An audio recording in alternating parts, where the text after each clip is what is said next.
me. It's lovely to be with you amazing folks today. Um, and I certainly um, have a have this mission to get you really, really good at doing things that eliminate people's suffering, enable them to flourish, and heal the the world so that our children's children are okay. So that's where we're going, and that's what we each intend individually, and then we bring all that intention together within this group, and and that light just continues to burn and brighten um, and clear and light. So hooray on all of that. Thank you so much for showing up. And I like to begin giving um, you folks the opportunity to share anything that you are confused by, or anything that you feel you recently learned that has enabled a breakthrough in your work with others, or anything that has happened for you personally. So it's like anything you're confused by, or anything you got clarity on. But I would think there would be one of those for most people. If not, I would carefully check your pulse. Um, if you've noticed there's a thump, thump, thump, move up a little bit and see if there are thoughts working. Probably are, and if so, there must be something you either learned or didn't.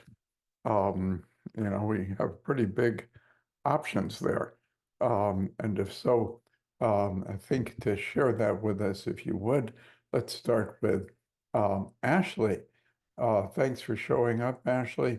What are your thoughts? I was curious, you've talked about moving towards the fear or the anxiety. What if someone finds that they are so paralyzed that they can't move towards it? Who, for instance? Well, I've found that in my own personal life, and I'm sure I'm not. Yes, that's what I was sensing. So do me a favor, folks.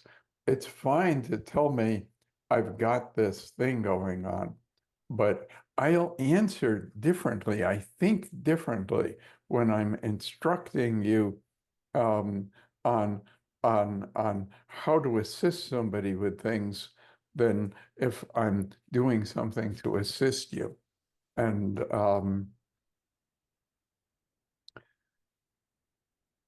so so I don't want to mess that up, which means I could end up being hurtful, because if I think lovely Ashley is talking to me about somebody else and I answer that way, disregarding that she's had this experience herself, I could do some harm there. Um, and I'd rather not do anything harmful to Ashley publicly. So if she wants to meet with me privately, I can be all uh, weird, but I'm not even going to do it there. So certainly I'm going to do it here. Don't set me up for success by letting me know it's been you. So let's talk about you a minute, Ashley. What, so the thought of moving toward the fear that you've experienced is scary. Oh, yeah, I mean, it's something I've experienced a lot in my life. So I just thought other people would have experienced it too. But yeah. Nope, you're the only one. Um, we can do stuff that will get you in significantly better shape, kiddo.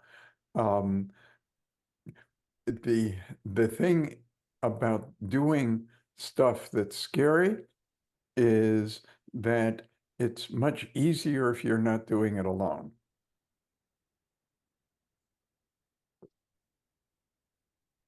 Whether that's exploring your own feelings or whether it's actually walking into the haunted house together.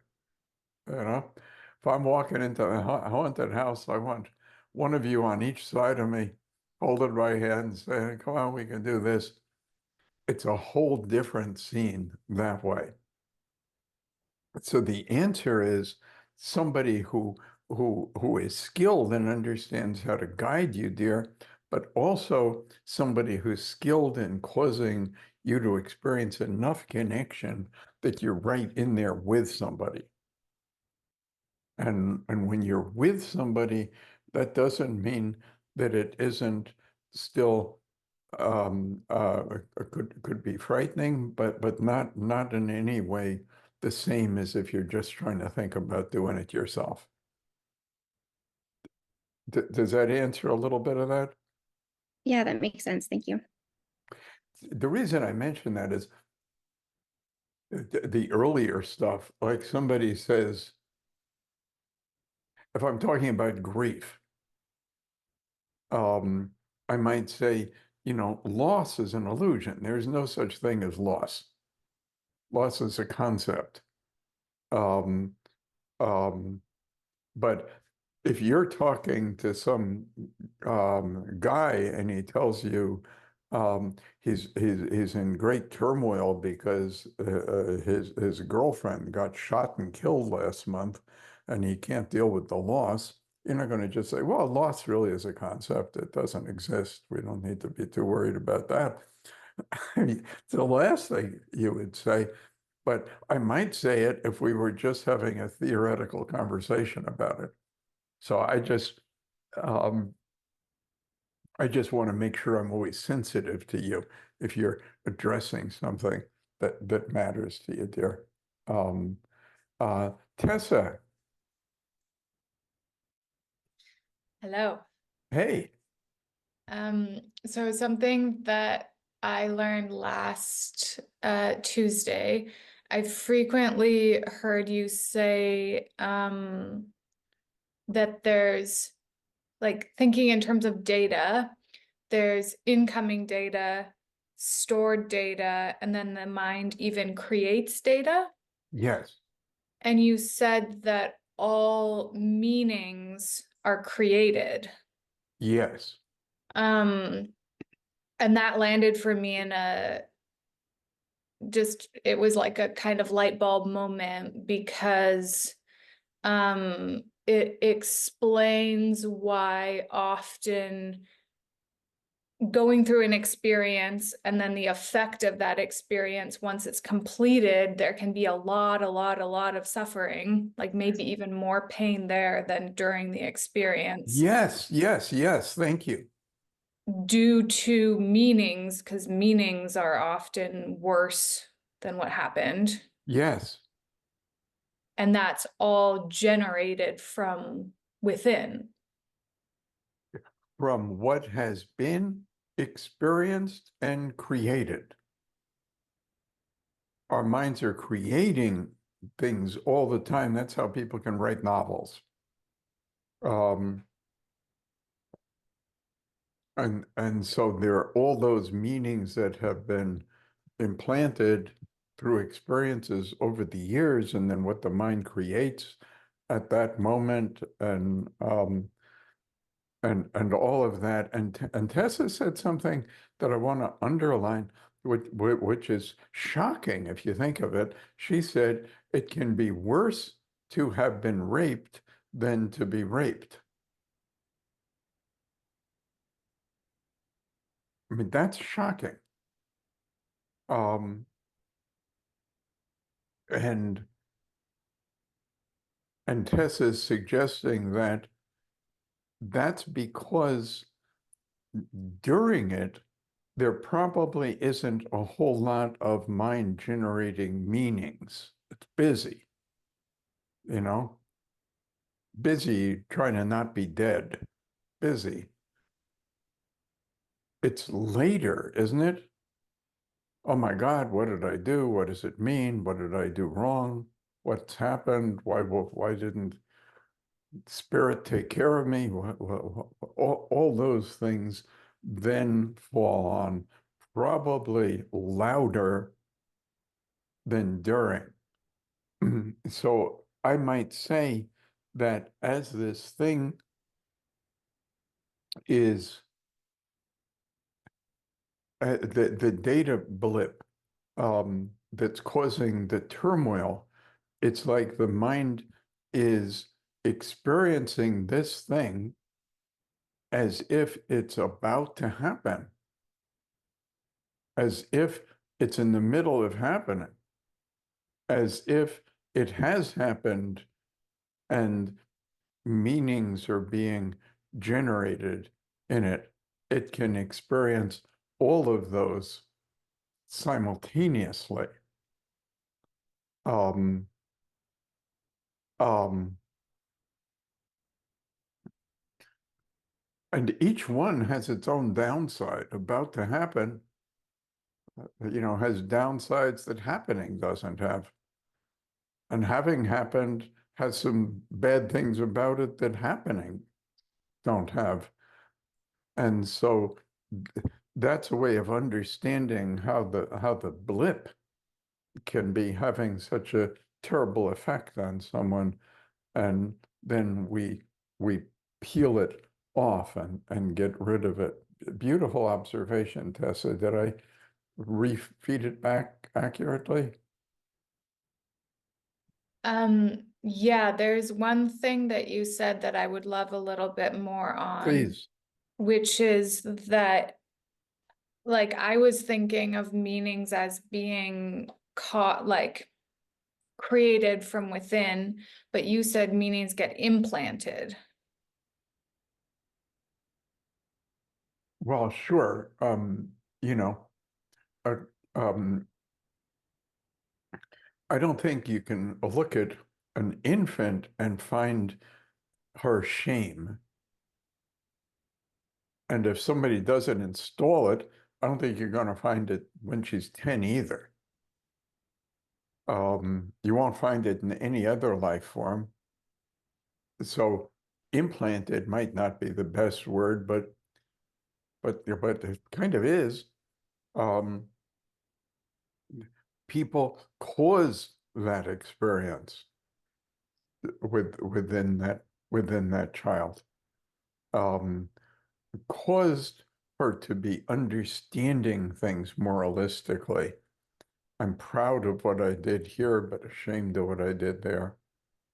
Um, and and that all early life stuff, red sand, and then the thing happens, and think of the thing as like a piece of paper, and you drive it down so it's kind of standing up in the red sand, but the red sand is like soggy. And if you stick a piece of paper into something soggy, the moisture goes up into that thing. So the event that happened when she was 24 got stuck into where there's this red sand from when she was 4, and the meaning makes its way up and through this thing. So it can be from there, but meanings can be created within the mind, and somebody else can create a meaning can reshift the meaning that somebody's mind has of something. And you guys are learning to shift meanings in ways that are uplifting. So this person's having all this suffering because of this meaning that their mind is attached. I say, Tessa, I just feel so embarrassed and ashamed because what I did was just so cowardly and weak. And Tessa says to me, gosh, John, I was seeing it differently. I was following everything that happened, and I was admiring how courageous and effective you were. And then she does that and gets me to where, huh, yeah. Aria was helping me figure this out the other day. There's, we can shift the meaning, but we can also shift the perspective. In other words, when we are talking about to the guy who has a phobia of bugs, he generally sees the bug through his eyes looking down at bug. We can shift perspective and have him look at himself as if he's looking at himself through the eyes of the bug, seeing this gigantic monster. We can also shift meanings, but certainly moralistic thought planted so deep and soggy tends to work its way up, particularly into situations that one would experience as disturbing. Because most of us were led to believe as we were little that things would go well if we were good. And so all kinds of meanings start getting stuck on things if we don't feel happy during them. Thank you, Tessa. I hope I'm on with some of what you're thinking about. Karen, yes, dear. Yeah, I got kite strings a lot better after last class. The processes you did with Kat were really supportive. Looking at the photograph of her as a little girl, and then on the way to these beautiful moments. And I was able to use that today in a meditation and really connect to my little girl that was so hurt and so wanted love. And it was really supportive. And I think I just want to say I got it at a whole new level. And You there's did that still for so yours- much. You did that for yourself today, already? Yeah, it just in a meditation. Yeah. Wow. Very, very, very nice, and it was good for you. Yeah, I wanted to get it like at a deeper level than up here. Congratulations. Thank you. Tabitha, Hi, John. I wanted to attest to what you were saying with Ashley about leaning. It's not like leaning into the fear, not being afraid of the fear. And I really got that in the last two solution sessions. And first of all, thank you so much. You're so generous with your time, but you're really committed to. I really appreciated that and felt that. To what you were doing, what you were doing with me. And yeah, it's not about feeling the feelings. And I really got to experience that. It's about would you explain that, please, to Ashley? Because I want to explain better than I am. Well, from my experience, and I think what it started with was the connection that you made. Like, I really felt like you were there with me present. And when you say you're with the person, you're really with the person. Like, everyone in the room disappeared. It just felt like me and you. And because of that, I didn't feel like I was suffering. Like, I felt, honestly, like, I can't really recall what I was thinking, to be honest. I know I told you some things, but that's how, I don't know if disassociated is the word, but that's how, yeah, in a way, it's not. like, Because you were disconnected. fully associated, and Yeah. it's interesting. See, because from outside, if people were there, um, so it looks like, well, certainly you see Tabitha not just crying, but we could say sobbing. And from that, it may look to us like Tabitha was suffering. But notice her head shaking no. So it's really so profound what's being shared here with both Ashley and Tabitha. I mean, that's amazing. Um, uh, um, because when you see somebody sobbing, you might think they're suffering. And yet, she just, when I said suffering, her head went, no. And what we're talking about is she was sobbing. Um, I maintain that the suffering is coming from holding on to not feeling it rather than the feeling it. But I want to really separate from what this could look like to somebody, which is this express it to release it thing. I don't believe we're releasing it. I believe that we're um, getting deeper mind to really understand that things that it's been threatened by aren't threatening. Think of somebody as this guy is terrifying your friend with this knife. And he's terrified because the knife is coming right at him. And you grab the arm of the kid who's holding the knife, and then you twist the knife blade. So the guy who's been trying to get away from the knife realizes this is a child with a rubber knife. It will do nothing. And so he's not afraid. But he's not afraid because he finally released the fear, as if it was some kind of the thing inside. Um, um, he's afraid because it's no longer, because what was scary is no longer scary. The feeling isn't scary because the feeling's just a feeling generated by one's own mind. Their fearing is not a alligator.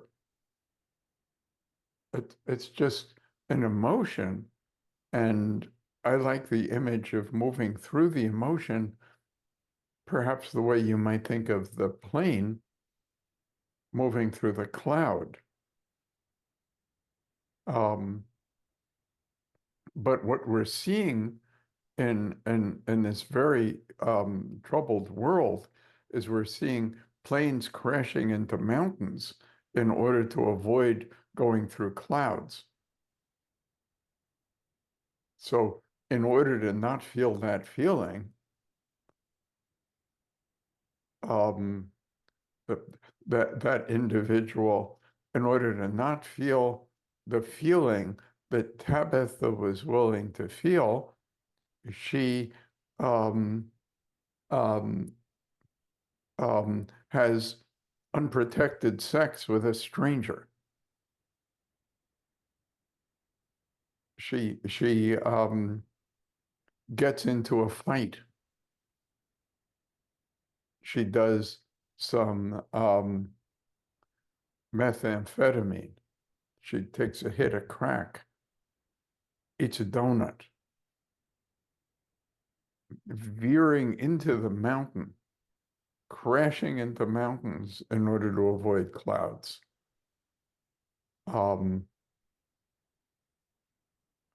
You can't convince Tabitha that cloud has alligators in it. She went all the way through it, and here she is, brilliant and radiant, better off having gone through it than before. As we really can grasp that, my goodness, we can be pretty powerful in what we do, healing others. Marina, dear. Well, so I do also resonate with this explanation of the mind misreading thread about having emotion, and I've actually used it on someone just yesterday. It went really well, so Tell us a little more. so I have a client, he's in mid-30s, and he's been feeling depressed for, like, he would say, like, for the most of his life, as far as I can remember. And I've started first with, not yesterday, but before, I started first with asking him to scan the mind to see if it was something we can bring up and clear. Well, nothing came up. He's like, oh, like, I started taking him back. Oh, no, that feels clear. That feels calm. That feels calm. So yesterday, I actually, like, asked them to, lean, to give in. I'm here. And I mean, he started bawling. So I actually also did, I sat him in front of me and also had him, like, lean into my hand and melt into my hand, and that definitely released a lot of, and he definitely felt a lot of clarity afterwards. So wonderful. Thank you, dear. Yeah, and I think I'm also learning. I love how you've been destroying the whole thing about the hope and trust yourself and uh the pride. I mean, I love that. All these things that people like, well, I can't trust myself. I really want to, stuff like that, or Yeah, so proud of myself and you deserve it. I mean, I love that we're destroying all these things. we're destroying all of that. Pride, hope, trust, things that people are trying to find within themselves get dashed to pieces under the relentless and harsh RT movement. Tabitha. I had a curiosity around the word codependency came to my mind this morning. And is that something that in RRT would consider a label? Uh-huh. You just wouldn't even I bother. don't say it. Um, I don't establish those, but lots of people will come in to you, Tabitha, telling you that that is what he is. I mean, he'll say to you, I am codependent. You say, well, good to meet you. I'm Tabitha. I am codependent.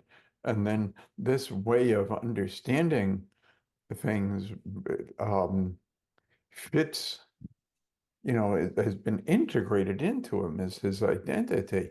I think that when people are troubled, it's more effective, Tabitha, to think, okay, what have you been doing? What have you been thinking? Maybe what have you been feeling? Because if they're verbs, they're actions. If they're actions, we can replace them with another action. If it's identity, all we can do is perhaps assist people in understanding why they're so troubled. Ah, now I see what's been going on for me. I'm codependent. And I know why he's been treating me that way. He's a narcissist, and I'm codependent, and that's what's going on with us. I don't think it's the best way of doing it, because then it's who you are. Let's add another word to this, and then we'll get to Stephanie. But I think another word to look at is the word believe. People identify with their beliefs, don't they? Hey, tell me about yourself. Oh, you want to know about me? I'm a communist. I'm a Christian. I'm codependent.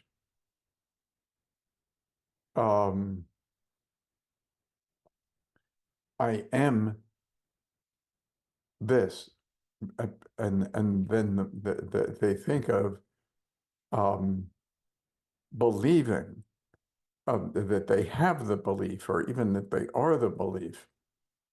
I might have said to you guys, somebody said to me, John, do you believe in past lives? And my answer is not in the shower. Um,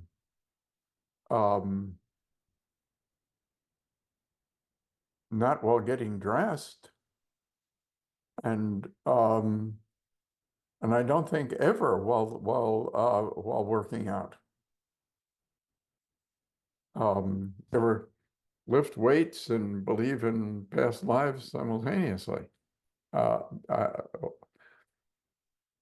So, well, when do you do it? Well, I do it when it's useful. Well, so do you believe it? Absolutely.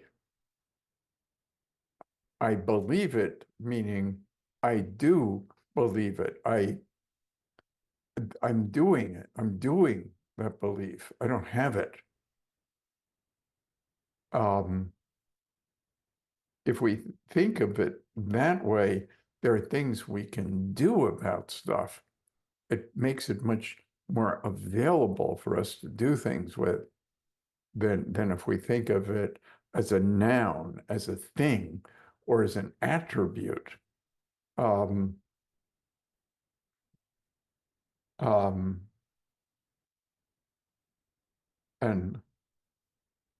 so there you go, Stephanie. Yes, so I have a question or would like clarification, because I understand not using the word trust in many cases, including trust oneself, the one that you've mentioned a few times. I'm not quite as clear when we use colloquially things like trust your intuition or trust your gut. Obviously, trust your gut is metaphorical, but there's, at least in my experience and in most people's experience, they, sometimes you get in a room and you feel something like an energy, or in a situation where like may know a person or a situation is not safe. And when we say, trust your gut. So to me, or trust your intuition. So to me, there's benefits to listening to this, non-tangible hint. And how would you, so if we're not using, is it okay to use the word trust in that case? And if it not, Well, it's okay to use it anywhere you want. I'm not the language police.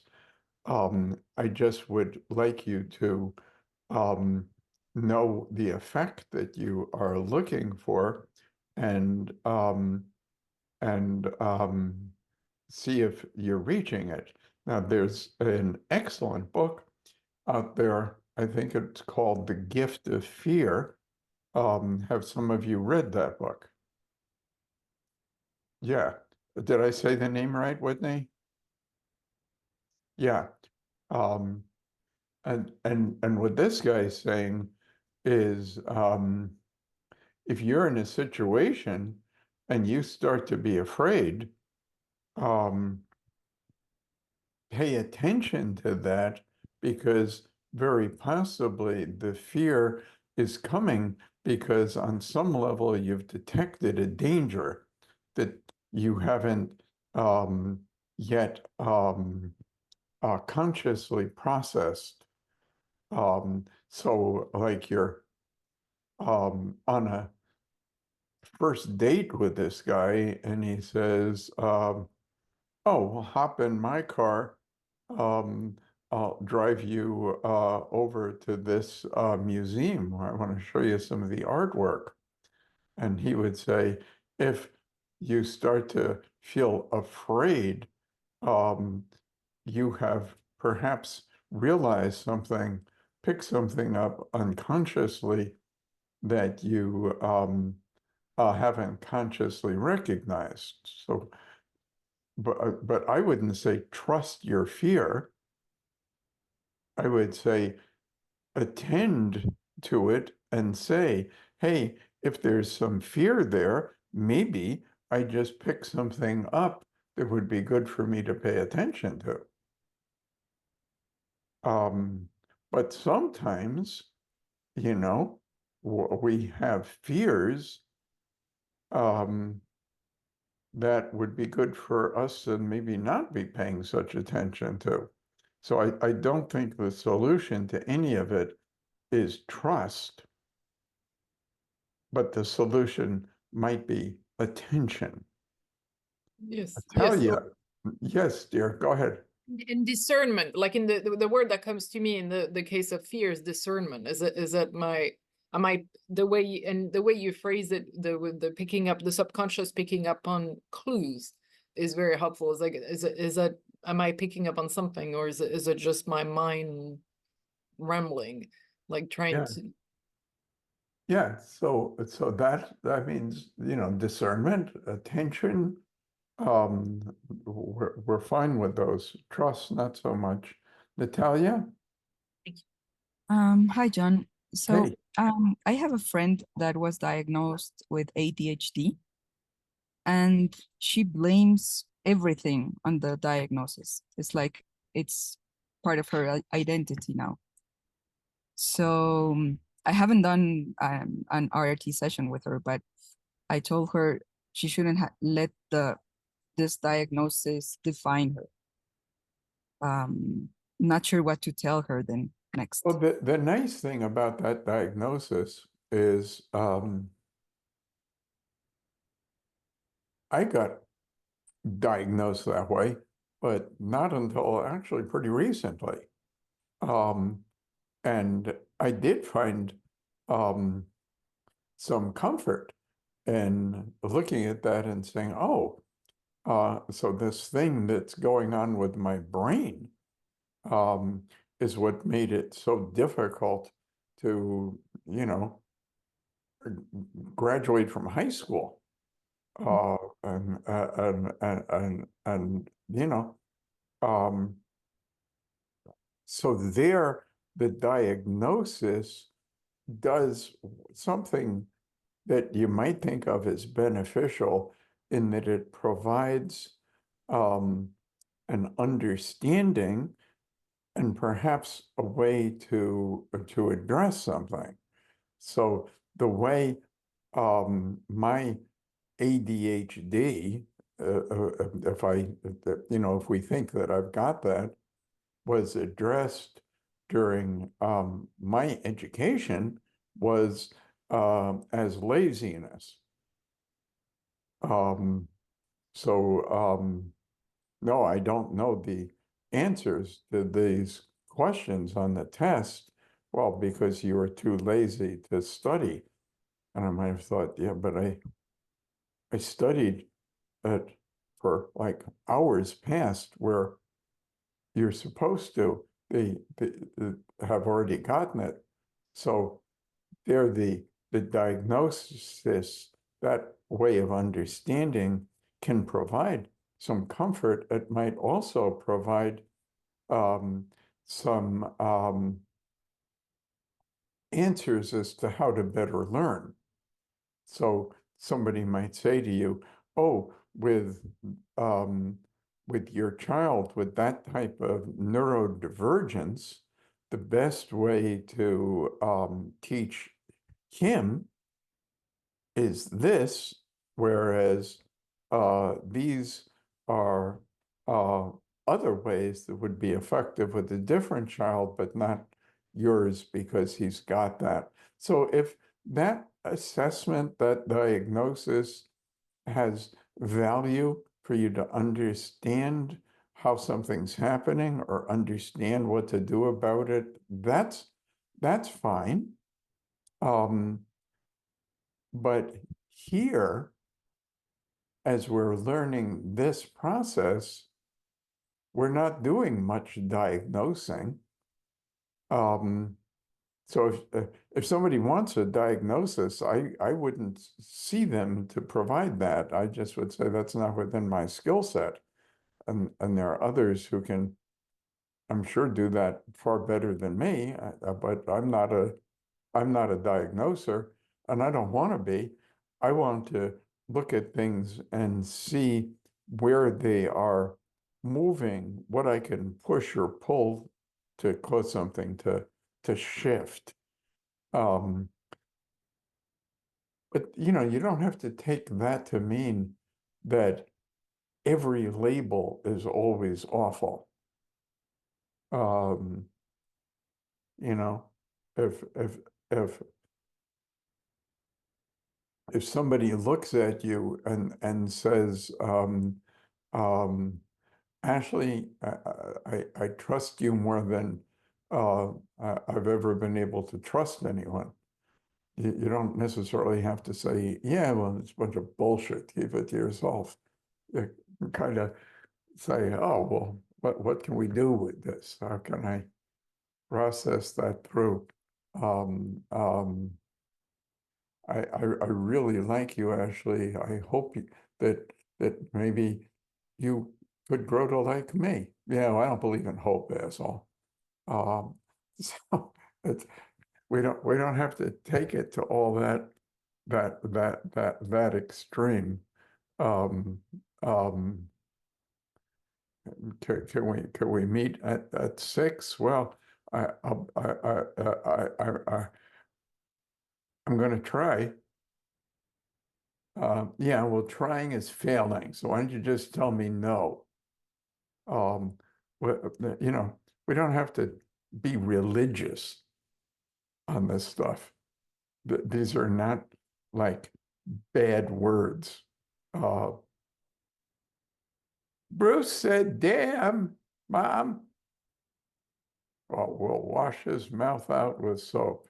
Barbara said, hope, Mom.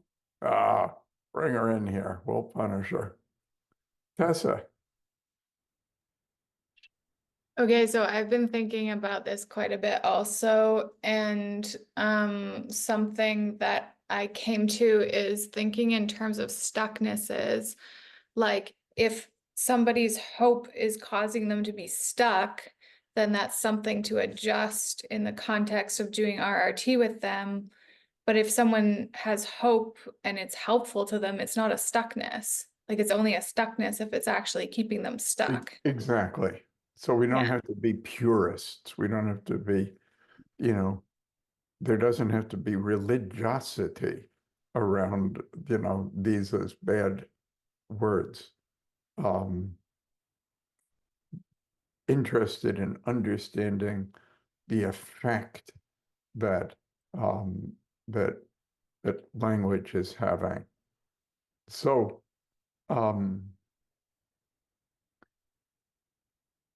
we understand that the thing that's causing emotional turmoil is mind causing something to cause something to get done, and it's not working. And that's generally what's going on. And I think it would be a good idea to share with you a film where you can see. I can just work with somebody here and get you doing it with each other, and that's a really good idea too. But if I show you a film, I'm able to kind of stop it, and we don't get so stuck in it, and we can maybe learn more free of the emotion. There can be emotion when there's a film, but if I'm actually doing something with one of your friends right here on screen, and she's crying, and I'm giving some kind of lecture as to how different things might be causing that. You're thinking, you know, John, what's the matter with you? I mean, she's right in front of you, hurting, and I get pulled in those directions. So we'll do sometimes film, sometimes live, sometimes all different things in order to create the variety of experiences that will continue to impact the learning that's underway. So let me retrieve this and see what we can learn from it. Amber, I think that the way people feel, like emotions and the way they think, thoughts, are coming from within the mind and outside of awareness. And my interest is in how to tune that up and make it work better for folks. People tell me that since the shift seems to come from inside out, they find these improvements are natural and easy and lasting. So my intention, Amber, is that our meeting will have significant value for you. I'm looking for you to be happy with it, but then I also am looking for you to be satisfied over time. So what should I know? What should I understand in order that I can be useful to you? I'm a very anxious person. When I get in my head, it's hard to get me out of there. I don't usually like to feel my feelings, hence why I would use.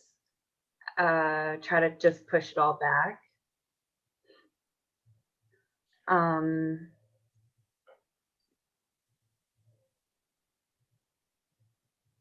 I don't know. My goodness, you're certainly a very bright young lady, and you're able to use words very well, and you make sense of things, even complicated things, in a way that I can follow and understand.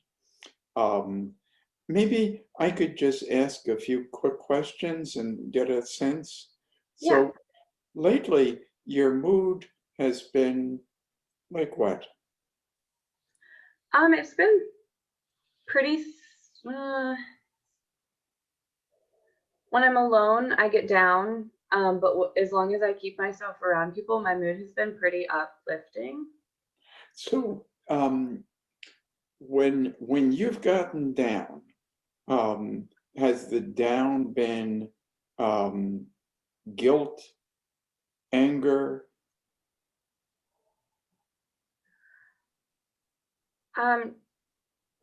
I would say just overall sadness. And can you help me understand this sadness and what that seems to have been about? I have a very low self-esteem and lack of self-worth. Is there some stuff you feel ashamed of? I have a very extensive medical history, and I feel very bad about it because it cost my parents a lot of time and money. And it just seems like every time I go, they can't quite figure out what's wrong with me. So did you do all that on purpose? No.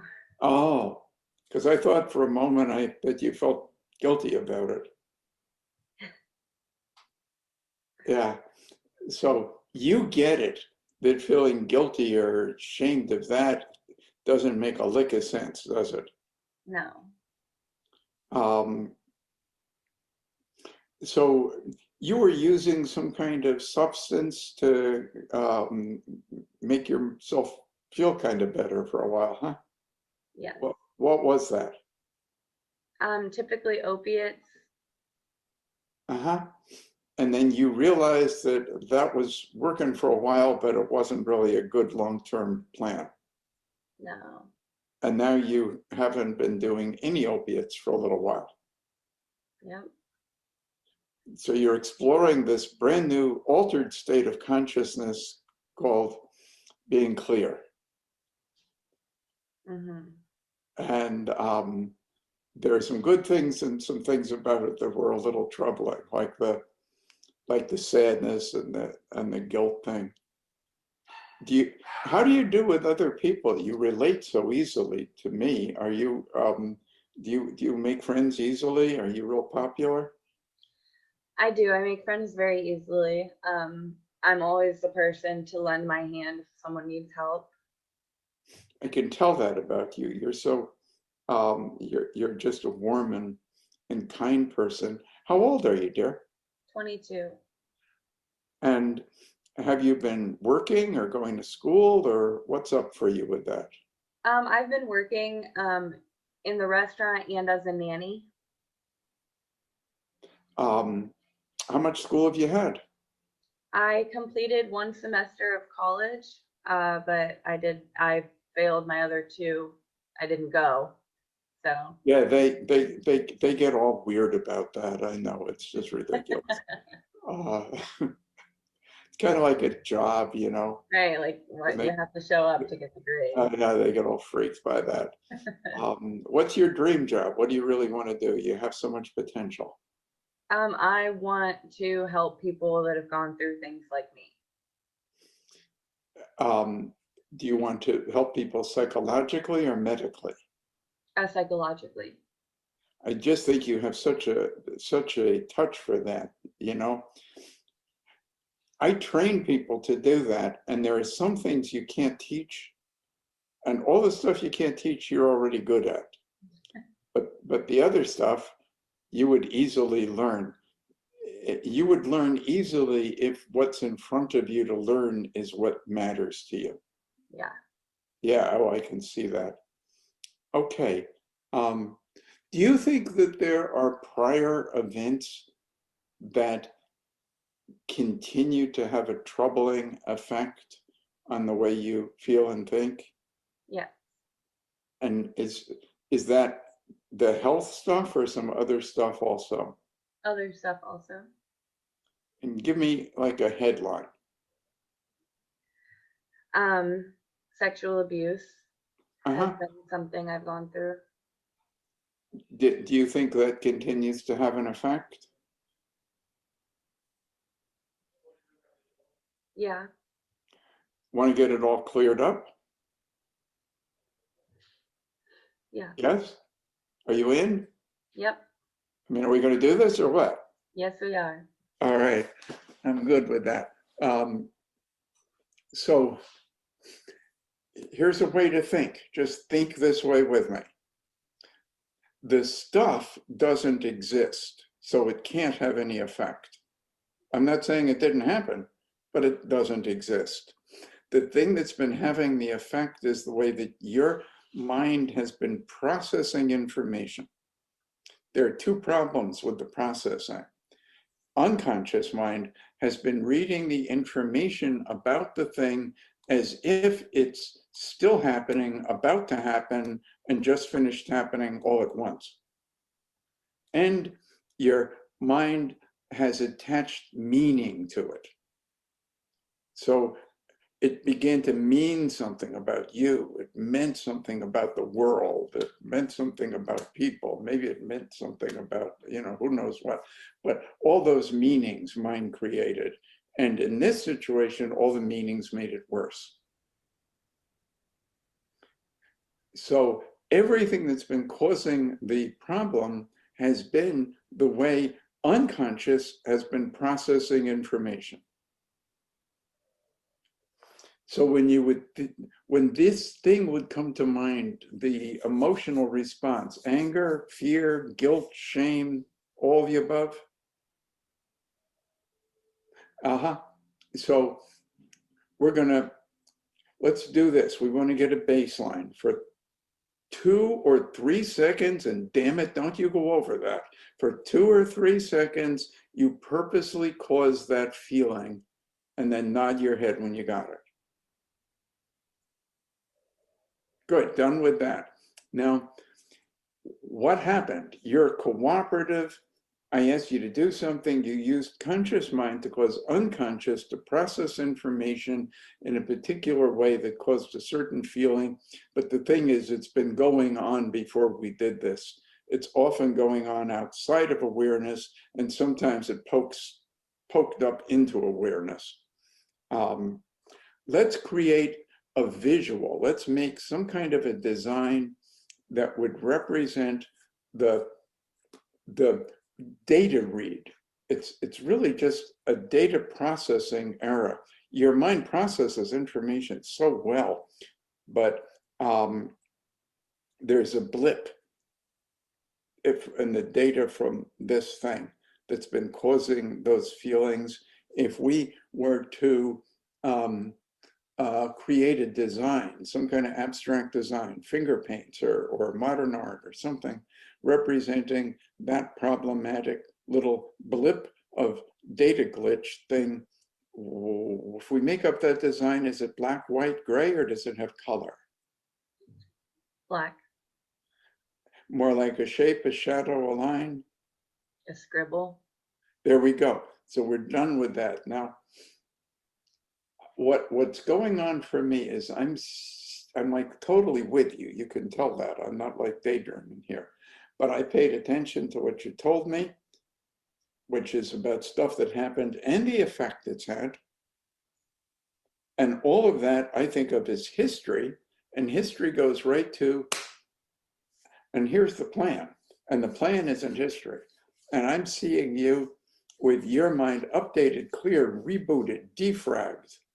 I'm seeing you with all of your humor, your energy, your creativity, your wisdom flowing freely, where you see solutions and opportunities, and there's energy and joy.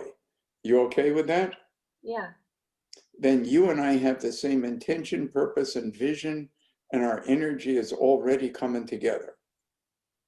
And as energy comes together, the energy is expanding. The expanding energy is fueling a shift. Amber, the shift is already underway. What colored light would represent the energy that's fueling this shift? Yellow. It's a vibrant yellow that I'm seeing. It's pulsing just about. What fragrance, what special scent? Flowers. And of course, see, I don't even have to ask you. I could just like know these things. You transmit them so clearly, but I'll ask you. Got to follow the rules, right? And what sound is that energy that's causing this shift? Animals. Well, specifically. A cat. Cats? Cats. And what wild animal or bird would be inspirational to you? A cardinal. Of course, a cardinal. Are they actually real? You know, I see them, but they seem to me to be in the same kind of category with unicorns and stuff. I mean, they're just like too good to be true. Have you ever seen a cardinal right on the head of a unicorn? No. Maybe you have and you forgot. Maybe. That could be. So we have all the stuff we need. I'd like you to do, can you maybe either tilt the camera or back up just a little bit so your head looks like one bubble. There we go. Oh yes, you got shoulders. It's a wonderful thing. Put your hands like I have mine placed there. Yeah, perfect. And then close your eyes. There you go. Think of a beautiful ball of yellow light suspended, floating between your hands. It's light energy. It's like a tiny little sun. And I'd like you to take your hands and really gently make tiny, tiny, tiny pats into that energy so that you can feel it. Just pat it really gently, like you're patting a butterfly and you don't want to crush it. Just real light pats. That's right. And keep your eyes closed and feel the energy. And now just stop moving your hands on purpose and just be aware of them. And you'll notice that the energy has taken your hands and they're moving on their own. And they're jerking and jumping and twitching, and that's it. And the energy is pushing against them and getting more and more and more powerful.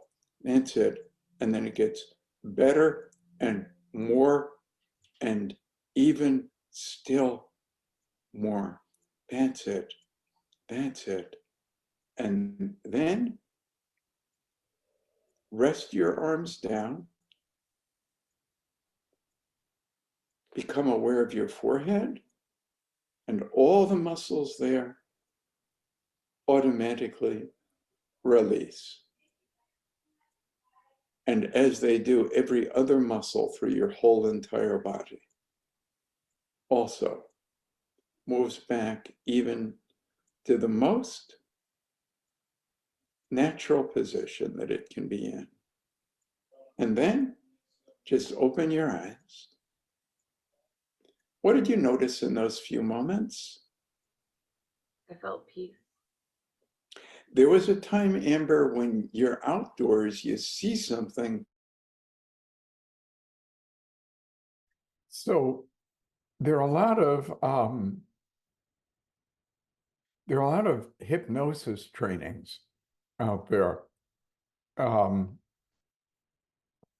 Some mental health professionals have gotten training in what's called hypnosis. Lots of people who aren't in the mental health industry have also been trained and meet with people to create change, and they call themselves hypnotists or whatever. And in learning and utilizing that, the thing that people are primarily relying on after they go to hypnosis school are an induction that's called the progressive muscle relaxation method. And that kind of goes like this. As your eyes are closed, this wonderful relaxation is beginning at the top of your head and flowing down, lower and lower, down through your scalp, down, down, down, down, down through your forehead, down, down, down, down, and it just flows down, down, down.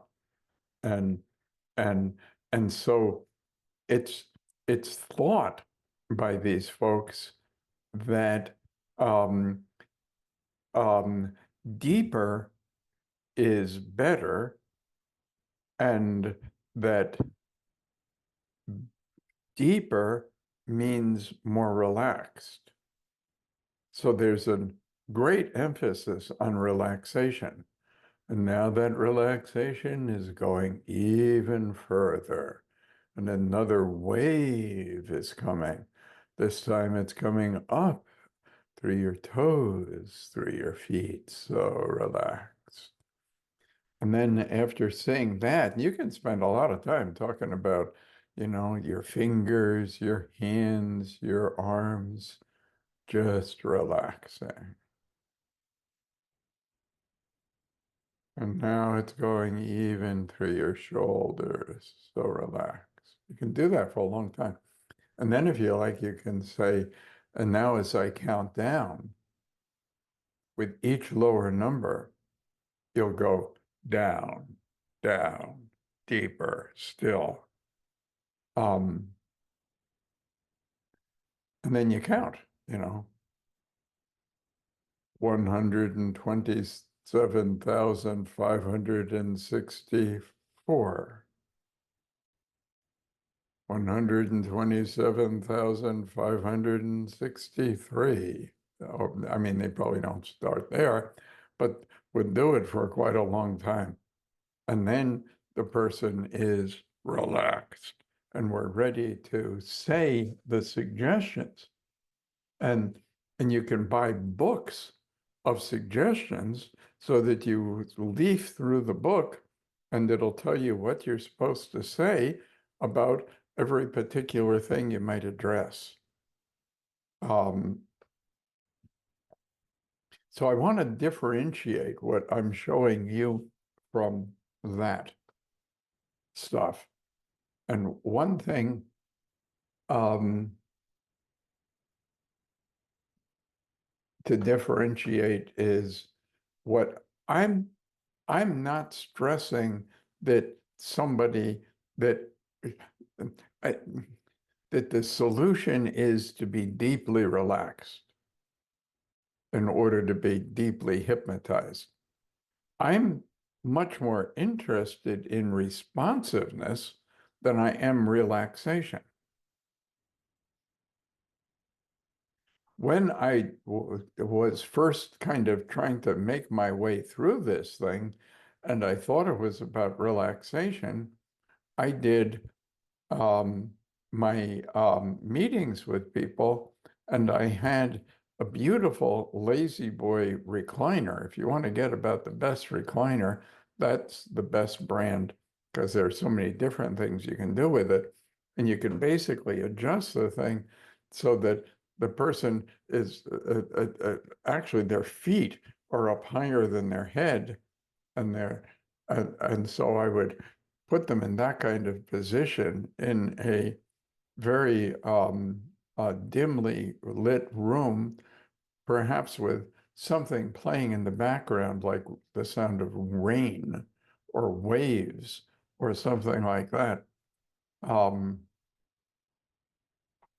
there was the thing that happened to me, and as I was doing this work, that I found rather disconcerting, is that frequently, if you have somebody laying in a recliner and you're playing sounds like waves and you're talking really softly about things like counting down 21 and even down more 20. That's it. Yeah. Well, the thing that was annoying to me was that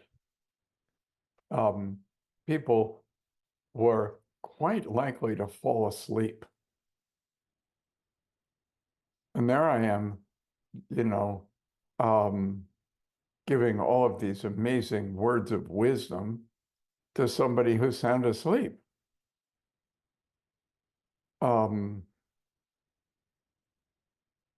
And I wasn't charging much, you know, I'm just starting out and I'm just barely scraping by.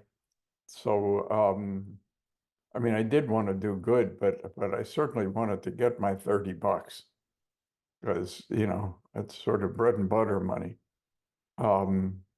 So I would get there and say, okay, and now you've done a wonderful job. You can just take your time and find your way back up till your eyes open.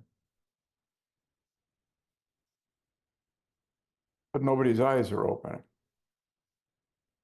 I go, oh, shoot me here.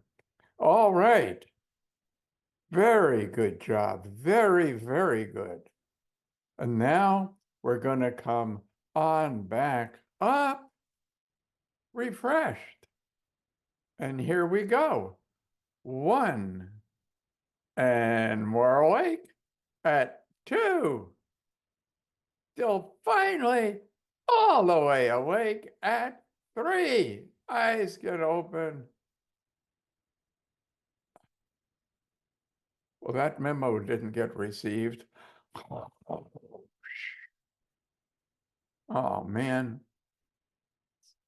Louder still doesn't work. I mean, you get boring enough, you'll put people into such a deep sleep that it's quite a challenge to wake them up from it.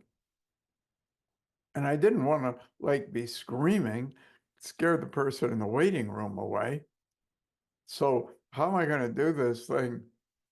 And what I would learn to do is say 1, 2, and then I would kind of kick the chair.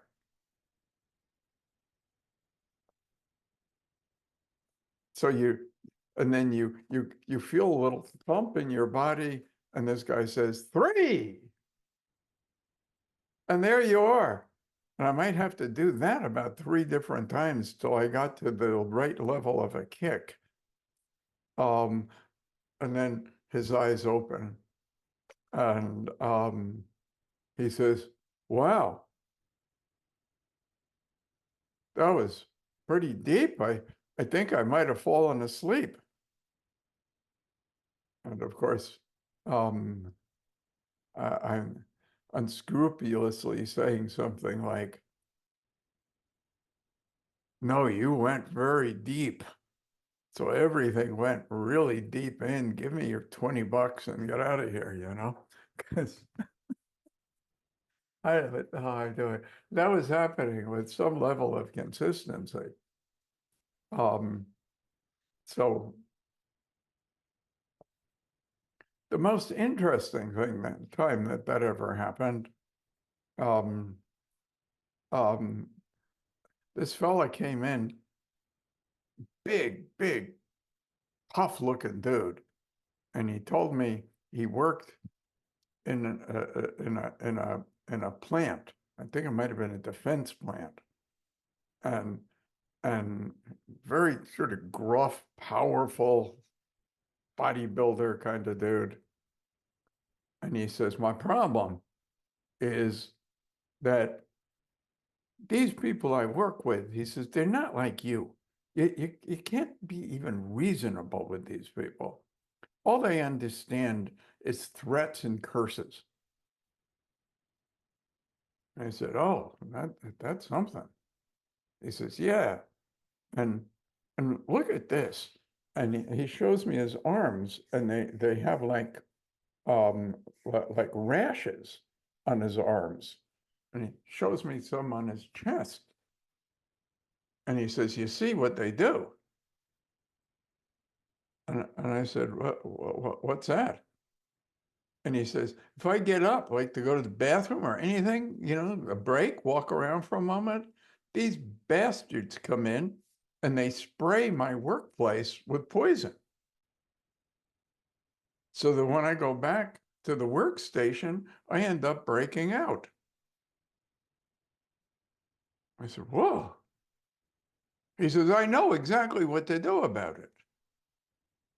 I said, what? He says, I got to just confront these guys. I got to like walk right up to them. I got to go like nose to nose with this guy and say, hey, listen, you son of a bitch. Unless you'd like me to like frickin' tear your arm off and beat you up with it, you stay the hell away from my workplace, asshole. Don't be spraying poison. I said, yeah, I guess you got to talk to some people like that. And he says, Doc, I just can't seem to get those words out of my mouth. I don't like talking to people like that, even when it's necessary. So that's why I came to see you, so that you would hypnotize me and tell me to go and say that to them. And then I'll be able to go do it, and they'll stop if I can finally say it. And then I think my skin will get better. I say, okay, down, deep, deeper, 27, 26, down. Finally, after about 15 minutes of that crap, I say to him, enough is enough. These scoundrels better not be entering your workplace with their stupid poisons any longer. You're going to let them know you've had it with that, and if they know it's good for them, they're going to frickin' stop. And now bring yourself back up, refresh, 1, 2, 3. And sometimes I'd have to kick his chair, and sometimes not. He comes back the next week. I said, oh, how'd it go? He says, Doc, he says, you do amazing amazing job. Just so good. He says, but I don't think I went deep enough because it didn't happen. I didn't do it. And look at my skin. I said, could you just get me a little deeper this time? And so, yeah, 100 and deeper, 99 down, deeper still, and finally he's deep enough, I think. Whatever deep enough is, I mean, I didn't get it, but I lulled him with his boring stuff down to what I thought was deep. And then I would say again, and these bastards have gotten away with this long enough. You're going to say to that guy, hey, asshole, I'm talking to you. Now, if you come near my workplace with your frickin' poisons, okay, Doc, I got it. I'm ready to go. That was the best ever. Next week. Hey, good to see you. Good to see you, Doc. Always good to see you. Hey, so how are things going? Doc, you're the best. It ain't you. You're really good. It isn't you. But I don't think you got me deep enough. So if you could just get me deeper, because I didn't say it. This is happening weekly. And what started to happen to me is this is the exact same thing every single week, the exact same conversation. The only thing different is I might say down or deeper longer. And then I'm becoming even more vehement about how he's going to tell this son of a bitch that if he wants to be alive tomorrow, I'm doing all that. But it started to happen that since this was so flipping boring and repetitive, that as soon as this guy would come into the room, hey, Doc, good to see you. I do need to go deeper, but really it isn't you. You do such a good, same freaking conversation. I was like in that freaking movie where it just keeps repeating and repeating and repeating. And it began to happen that as soon as I saw this guy, I would feel overwhelmingly tired, like incredibly tired. And I wasn't quite sure I was supposed to be putting him to sleep, but I was pretty sure I wasn't supposed to have him putting me to sleep. But he would come in and he'd say, you do such a good job, but if you could just get me deeper this time, and I would just feel myself. Have you ever been on the road and you're driving and you know damn well this isn't a good time for a nap? And yet something is saying, sleep now anyway. And that would happen to me. I go, yeah, take care of it this time. And then just in the nick of time, I would say to this guy, so just close your eyes. And as I'm silent, you'll go down, down, down. And his eyes are closed, and I tell him that, and I fell asleep. I mean, I fell sound asleep. But I would wake up moments later. What the hell? I'm sleeping during my session with this guy? And I bring myself back to, and I go, and further down, further down, further down. You're going to tell this son of a bitch. And now week after week of that. Don't ever tell anybody I told you this. This is only between me and you, and I will absolutely deny it. So after weeks of that, one day he walks in and he says, hello. And he's this big weightlifter dude is sitting right in front of me, always kind, incredibly respectful. I'm sitting in front of him and he starts talking and I'm saying, no, not yet. No. no, no, no, I'm not going to sleep now. He's still talking to me. Soon, I'll tell him to close his, and I'm freaking sound asleep. And the guy is like right there, wide awake, looking right at me. I'm asleep, and I had a dream. And the dream was I was working as a parking attendant, in a big place like Disney or a big football game where there are all those orange cones and you have a flashlight with a pointer and stuff. And people would come in and say, just, pull right into that spot there. This was in the dream, And then in my dream, this guy came back and he says, "Where's my truck?" That was the dream, And so I answer him out loud. But when I answered him out loud, I talked, like talking in your sleep. So my eyes have closed, and I say to this guy who's in front of me, "Your truck is parked on the second row down to the left." Completely out of context.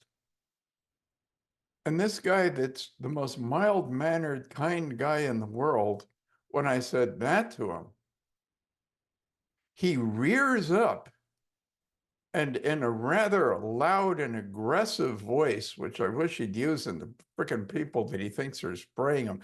I mean, am I thinking actually that there are people that go into this guy's workplace regularly every time he takes a piss and spray it down with poisons? And if I don't know what the hell to think. I just know he comes every week. He's pretty convinced this is the deal. I don't know different. So I'm trying my best. And now I've fallen asleep.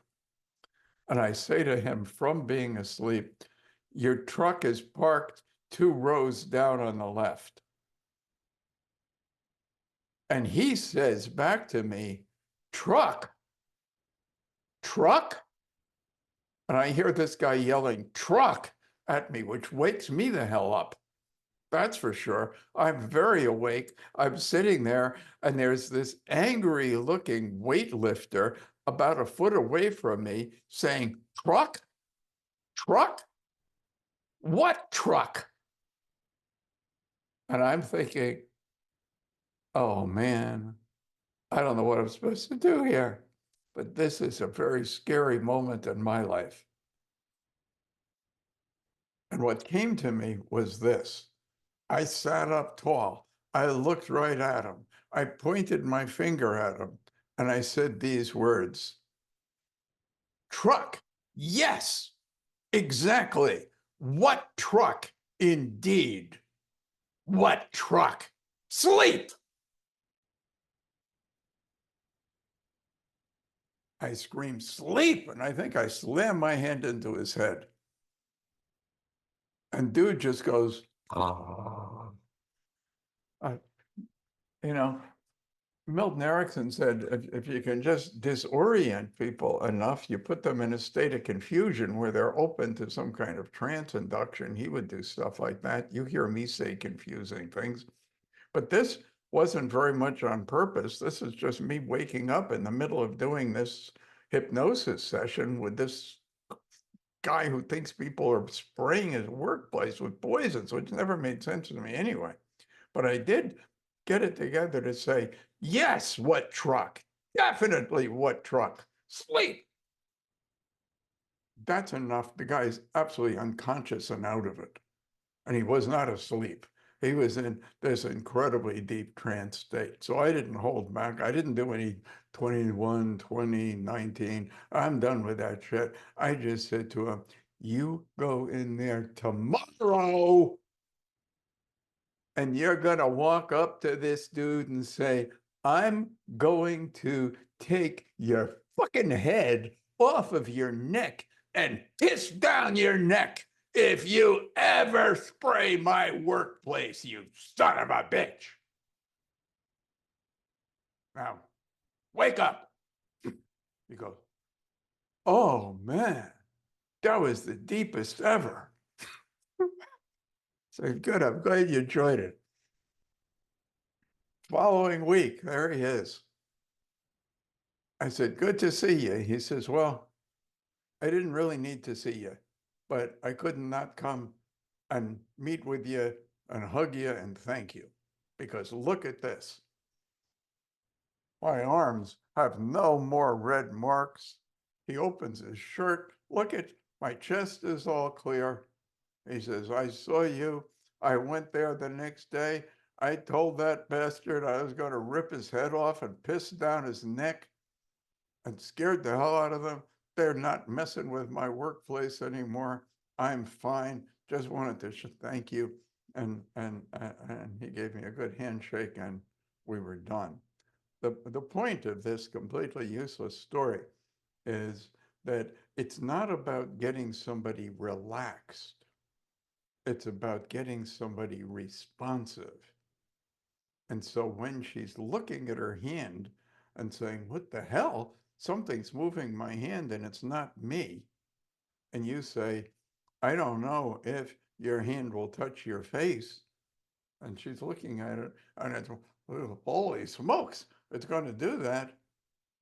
Bingo. Then you have crossed the threshold to where what you say is experienced as is, and hence is more likely to have the response you're looking for. If any of you have heard that story previously, and I know a couple of you have, I apologize for the whole truck story being a repeat, but every once in a while, with just the right people, I'm inspired to share these terribly embarrassing moments from my past.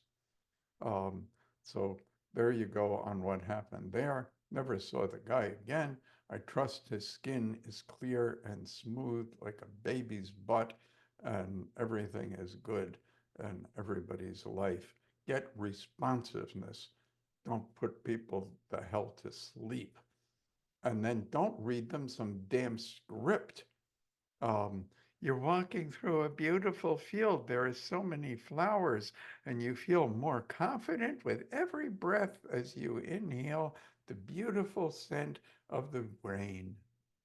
Oh, Lord, don't do that. Be inspiring. Anne, yes, dear.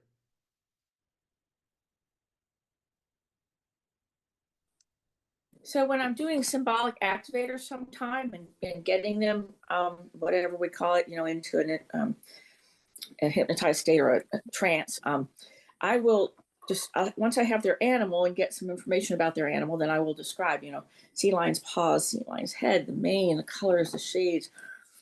And then at some point I will, ask, like, what does lion see around lion? What colors? And I mean for people to answer me, and some do.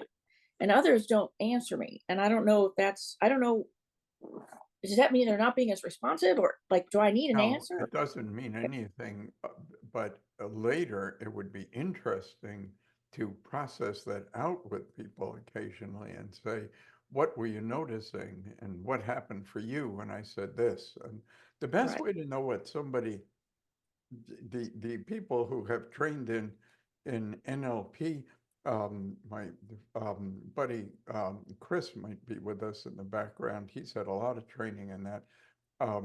Or really study how you can look at somebody and kind of tell they're in this state, this state, this state. Where did their eyes move? Did their lip puff up? Way too hard for me. I find the easiest way for me to understand what somebody experienced is just say, what'd you experience? Right. That way I'll be able to know and judge the responsiveness. Okay, thanks. Sure, dear. And if we'll take another question or two or three about anything we've covered so far in this meeting, and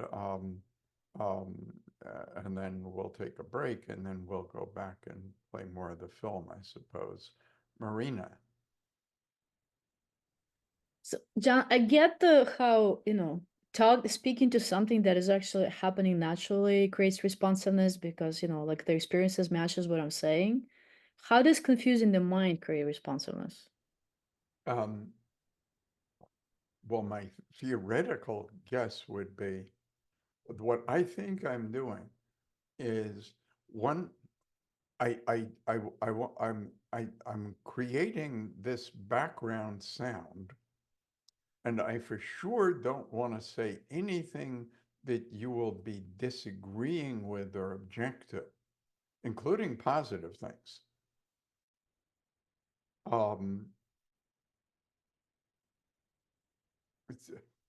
But I'm looking to get it to be that you get that you can have the experience that there's nothing you need to do and all this is getting done.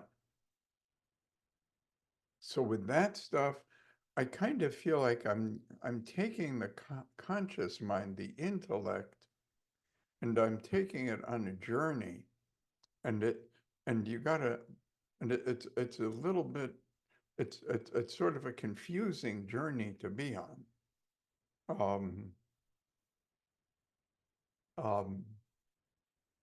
You do know some of what you know, but you also might know even more than you know. You know, like what the hell? And if I do stuff like that for minutes in a row, and the person bothers to follow it, nothing is wrong. Nothing contradicts anything. So if they pay attention through the whole thing, they go, yeah, well, I didn't say anything he disagreed with. But trying to follow through all of these things, he's trying to like follow the whole trend, and it's like, God, I really concentrated and it doesn't frickin' get me anywhere. It's just a big knot that I seem to be going through. And I think it is likely to cause a kind of like whatever, which disengages the intellect, opening up the deeper mind to a more direct communication that now isn't filtered through logic and goes in. It's kind of creating, some of it is kind of creating interest. And I'm saying things that are sort of interesting and kind of mysterious, but then just like too much, and it just sort of goes into a kind of passive responsiveness. I think that's where the confusion processes go. Dr. Erickson tells a story of how he was walking down the sidewalk and turned a corner. And as he turned the corner, another guy was turning the corner. They didn't see each other. They were all like blocked, and they just both turned and slammed into each other. And when Dr. Erickson sees that this guy has slammed right into him, Dr. Erickson says to the guy, "It's over on the left, 2 blocks down."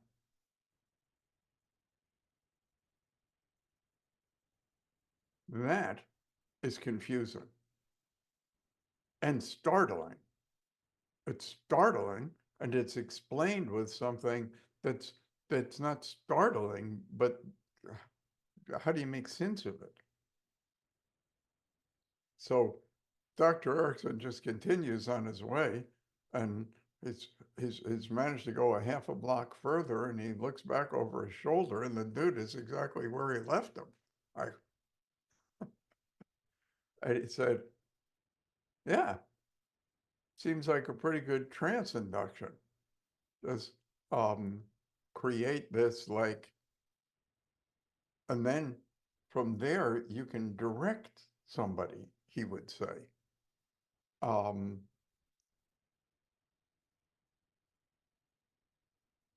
so they would do things like, um, I, I put my hand out to shake um, your hand. And so Pascal, I put my hand out to shake Pascal's hand. This is very automatic for him, this handshake business. I mean, he's not methodically thinking this out. He knows how to do it, where to grip, what to do in terms of pressing his hand.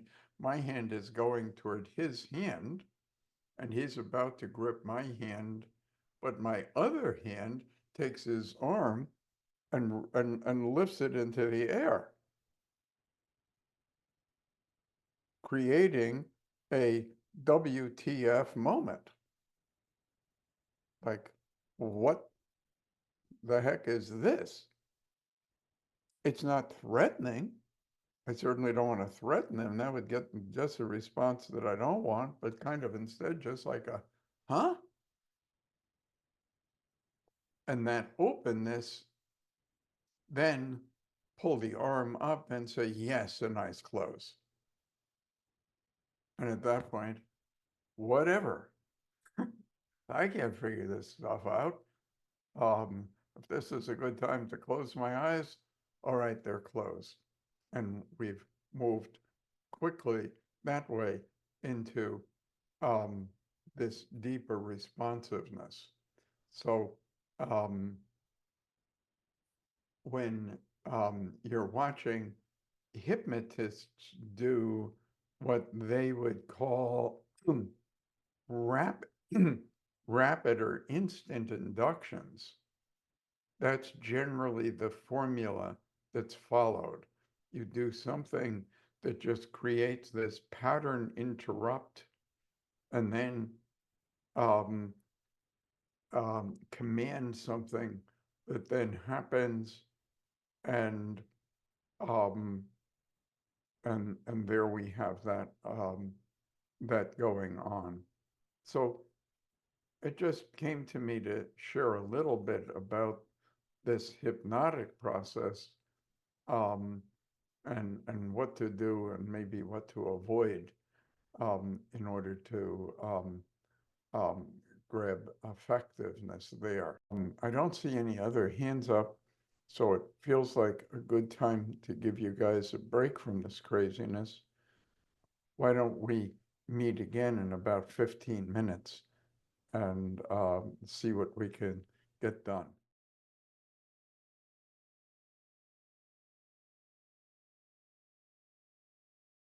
So I think what there is to do is to move further on this recording for now. Let's see what happens there.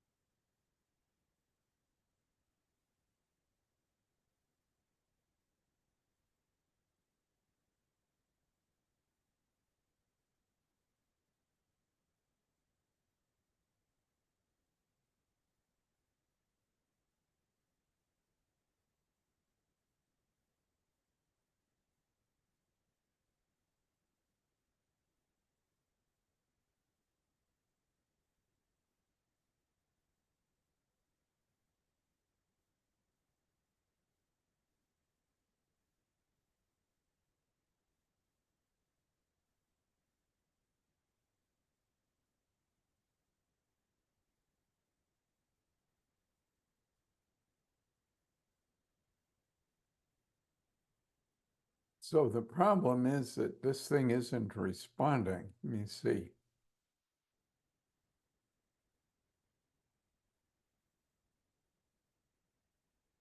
That's what we're working on for a moment. So I apologize. See if I can get this thing to close and open and work.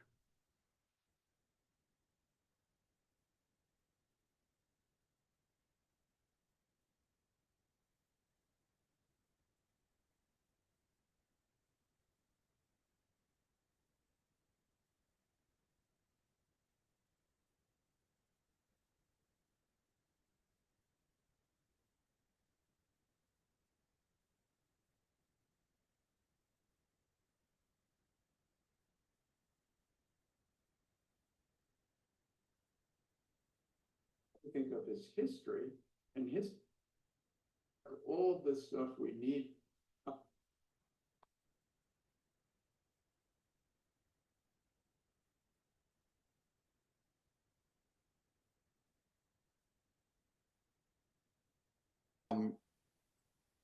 I'd like you to do, can you maybe either moving your hand? There have been other times you also felt peaceful and excited. There have been times when your awareness was far from that. You'd explain to a child that the sun weighs as much at midnight as it does at noon. It's got to be as hot. It's got to be as bright, but our awareness of it shifts. Let's together think that where at your center, there's peace, excitement, clarity, wisdom. There's light. The light is always on, but there have been lots of times you haven't been so aware of the light. Let's figure that your body absolutely has always belonged to you, but it doesn't look like it did when you're only a minute old, and every cell has been replaced over and over and over again. And so there's nothing actually here that was there, except you, because you're here. If you put your finger through a candle flame, you ever done that? And now I do, you do, I do, you do, but I'm not touching what you touched. You're not touching what I touched. We're always touching it for the first time. And your body is energy, just like a candle flame. It's just moving at a different speed, but it's always new. So if I touch your hand, Amber, I'm touching what nobody else ever touched. Make sense? Just like that candle flame. Beautiful. So you have a body, it absolutely belongs to you. It's never been who you are. It's yours, not you. You have emotions and thoughts, and there are things you've done, and habits and behaviors and personality and whatever. That's not you either. That's just stuff you've been doing or stuff you've got. So let's think that who you actually are is that light that you become more aware of around animals. Who you really are is that light, that peace, that excitement, that wisdom. That's you. Think of this ugly guy trying to beat up a beautiful light beam with a big ugly baseball bat. And see how you're not a bit worried about the light beam? Because nothing can ever hurt it. And now he's just so mad he's throwing mud at it. He figures he'll just get it dirty. And you're not worried about it a bit. And see, who you actually are can never get hurt, never will get hurt, and never could get soiled. Does that make some sense? Yeah. Yeah. And that's the real deal. That's what is going on for you. I'm seeing this gal, beautiful young woman. She's watering this garden, and the water is coming right out of the nozzle like it's supposed to, but not as fast or hard as I'd like. And look at the hose has been kinked in a bunch of places. It still works. But imagine what that's going to be like with the kinks gone. I mean, she better hold on tight. I mean, that's going to be like a super fire hose. And as that super fire hose flows, all of the energy that's been there, but kind of slowed with the kinks. And the kinks are the way data has been reading prior experiences, and we're going to shift all that today. Got that? Yeah. Yeah, that's it. So we both have the same intention, purpose. I see you with that silly fire hose, and you're just shooting your beautiful energy out into the universe. And people get better just being around you. I mean, just like being in the room with you. People are getting better just being in the room with you. See, you have an interest in that, but you're like a natural healer. I can see you standing online in the post office and people in the room are actually healing more because you're in the room. They don't even know it, but it's absolutely going on.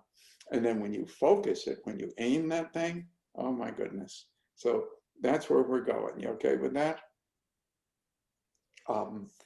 So this stuff that happened doesn't exist, but it's like mind has been reading the information from it as if it does. So this thing with this stuff you were calling sexual abuse happened probably at about what, between what age and what age? It started when I was about 8, and the last time was October of last year. Okay. And the person who was doing that stuff to you, family member, No. friend, neighbor, aunt, uncle? One was, Were there a number of different people? yes. Okay, good job. So let's think together about the thing that happened when you were 8, but you're not 8, are you? No. So don't be 8, don't start feeling like an 8-year-old. Just think back on it, but you stay here connected to me because I don't know whether you like this or not, but it's better than that. So think back on that, and as you think back on that, what was that 8-year-old feeling? Confusion and afraid. Now, that stuff can sometimes feel bad, sometimes can feel bad and good at the same time. Was it like that? No. It was just bad. Mhm. Was it bad, physically painful, or just more yucky? Just yucky. Yeah, perfect. And look back at that 8-year-old, but stay right here. You okay right here, right? Yep. Okay. So look back at her. Now tell me something that you did in the last year, maybe, that was interesting or satisfying or fun.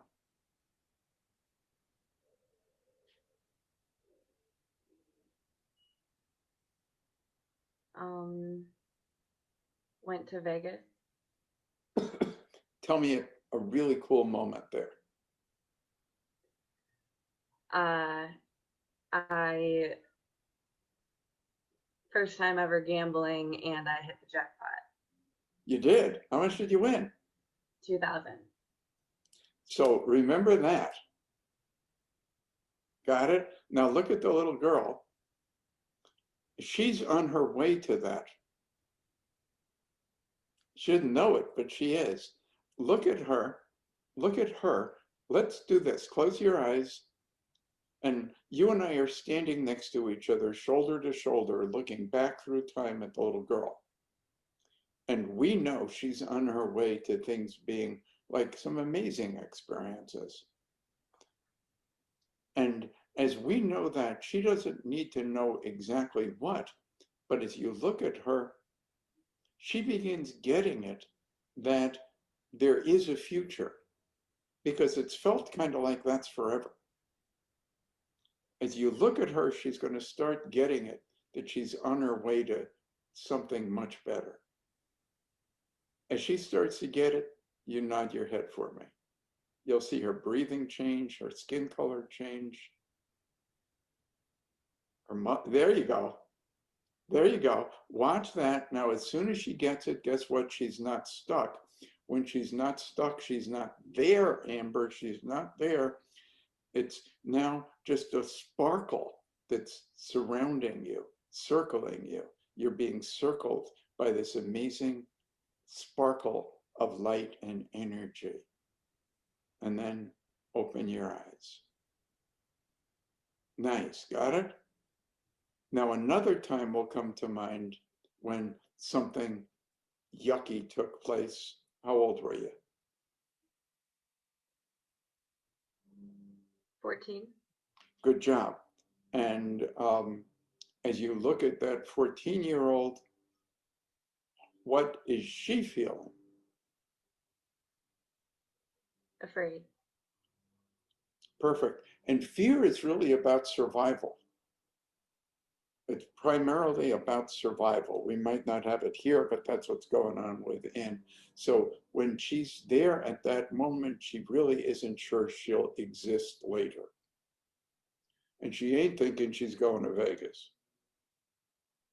But you know she is. So close your eyes. Again, we're going to stand together, shoulder to shoulder, looking back at her. And both of us are knowing that there is a future and she's not stuck. She's going to start getting it. You can see it, or you can watch it happen in her face and her body, the whole thing. You'll watch her get it. She's not stuck. Not when she's got that. And because she's not stuck, Ember, she's not there. You are absolutely not there. There's another sparkle. Two little amazing sparkles circulating you around and around in circles. There they go. Open your eyes and tell me another time. Last year.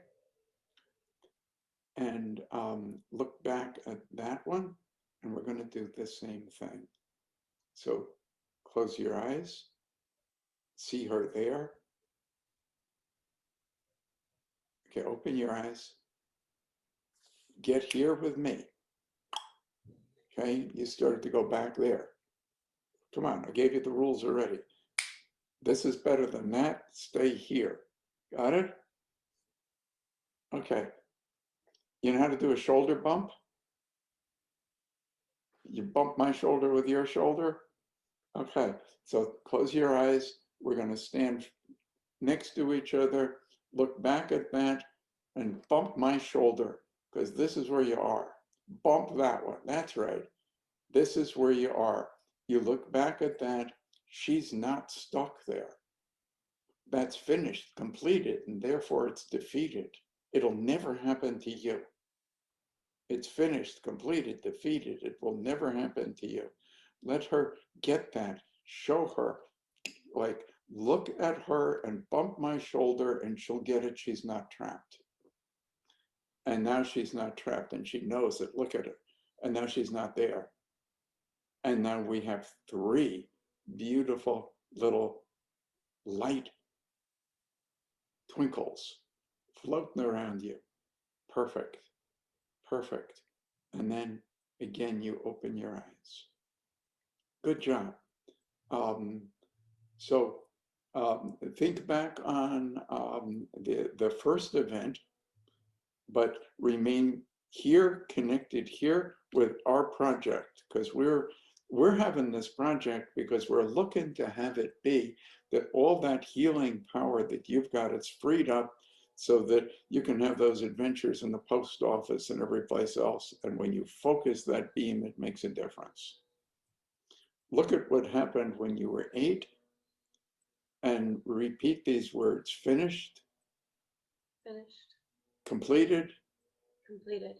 Defeated. Defeated. There we go. Now, really fast, like you're in a speed talking contest, describe what happened back then in detail right now.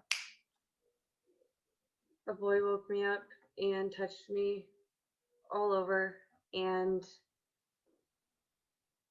it went on for a few minutes, and I was yelling for help until I couldn't, because his hand was over my mouth. And keep going faster, come on. He ended up getting caught. The babysitter walked in, and I've never seen him again. Okay, good job. What did it feel like telling me? Like I was looking back watching a movie. Yeah, different, huh? Yeah. Way different, right? Yeah. The next one, you were how old?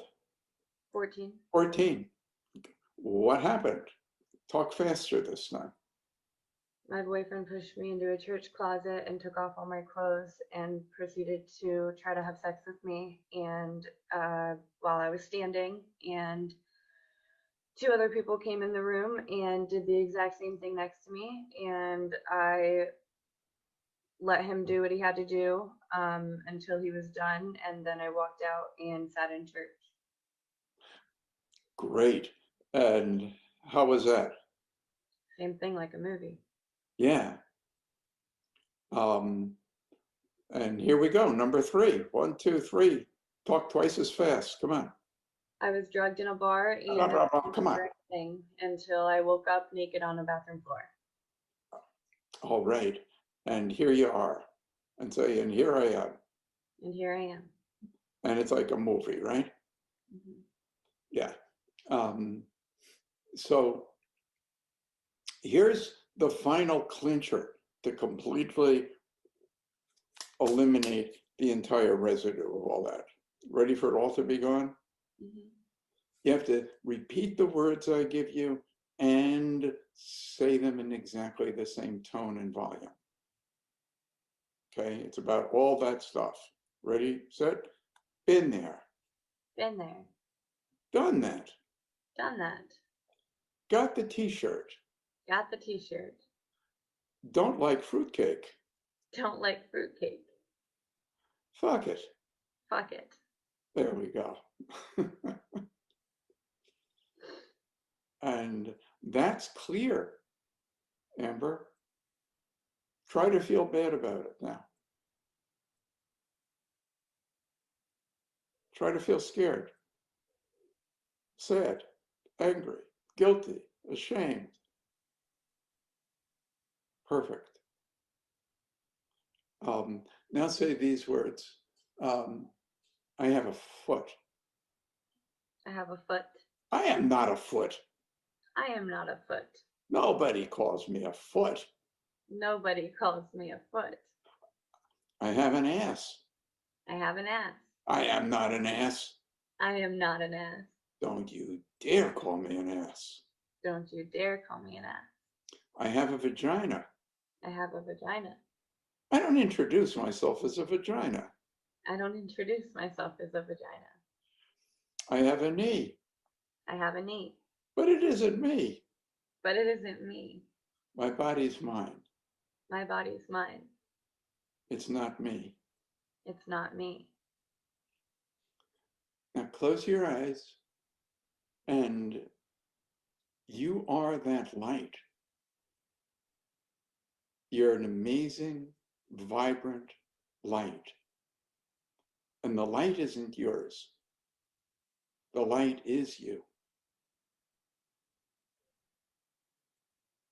You've never been soiled. You've never been hurt. Nothing can touch you other than with perfect love. That's it. And from right there, from the light itself, feel yourself saying the words, I am. I am. That's right. And right from there, bring your consciousness goes right into the light and say it again. I am. I am. There you go. And then take your time, and when you're ready, your eyes can open.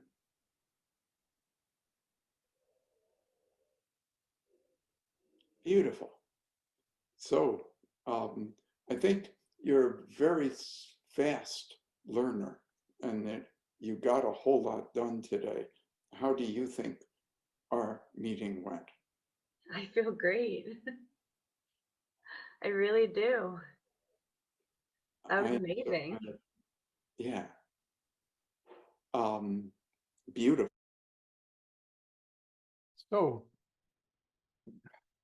that's kind of sort of one way to approach it.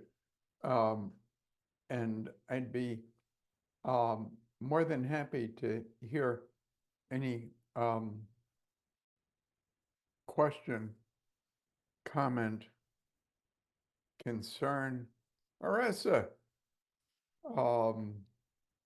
or anything that you might want to point out, something you learned. See, if you just learned something and you mention it, you'll know it deeper and you'll have given it to others. If there's something that's not so clear, please let us know what it is.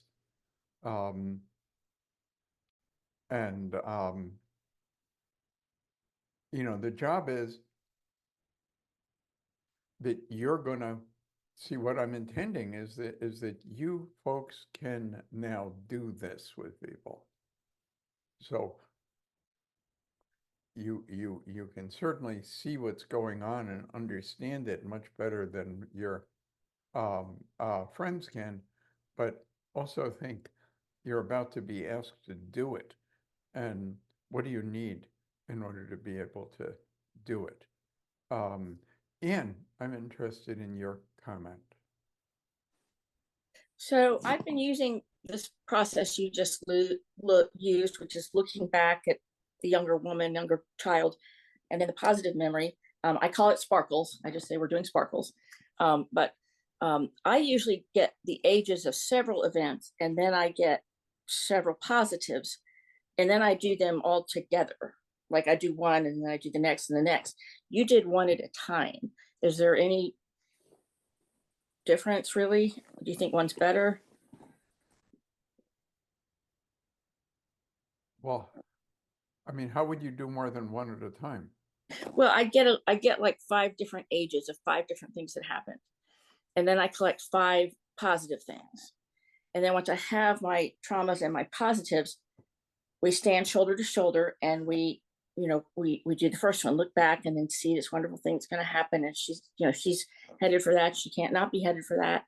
Once that one's clear and the sparkle is born, then I do the next one and the sparkle is born. So the difference is I checked in a bit more. Okay. And I would recommend checking in.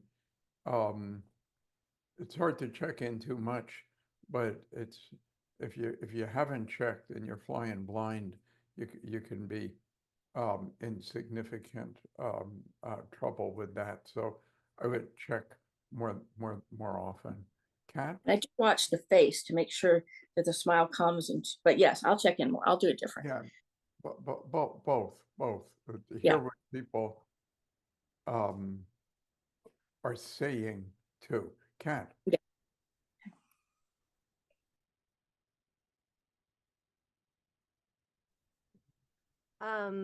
One thing that stood out for me was when you kind of noticed that she was going back.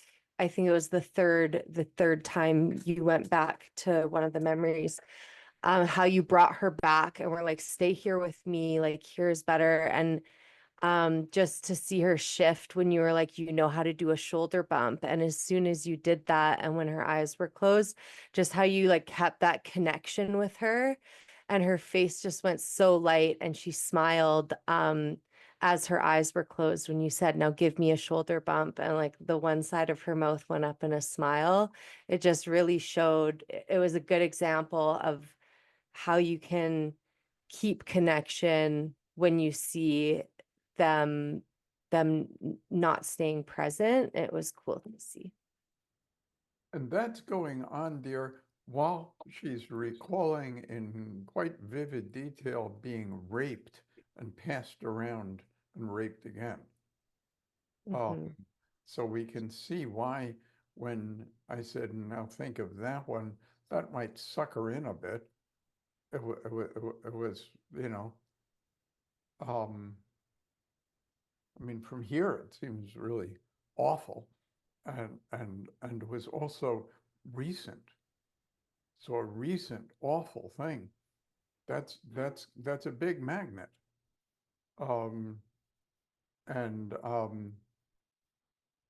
we don't want her to crash into planet Jupiter. We want to yank her back.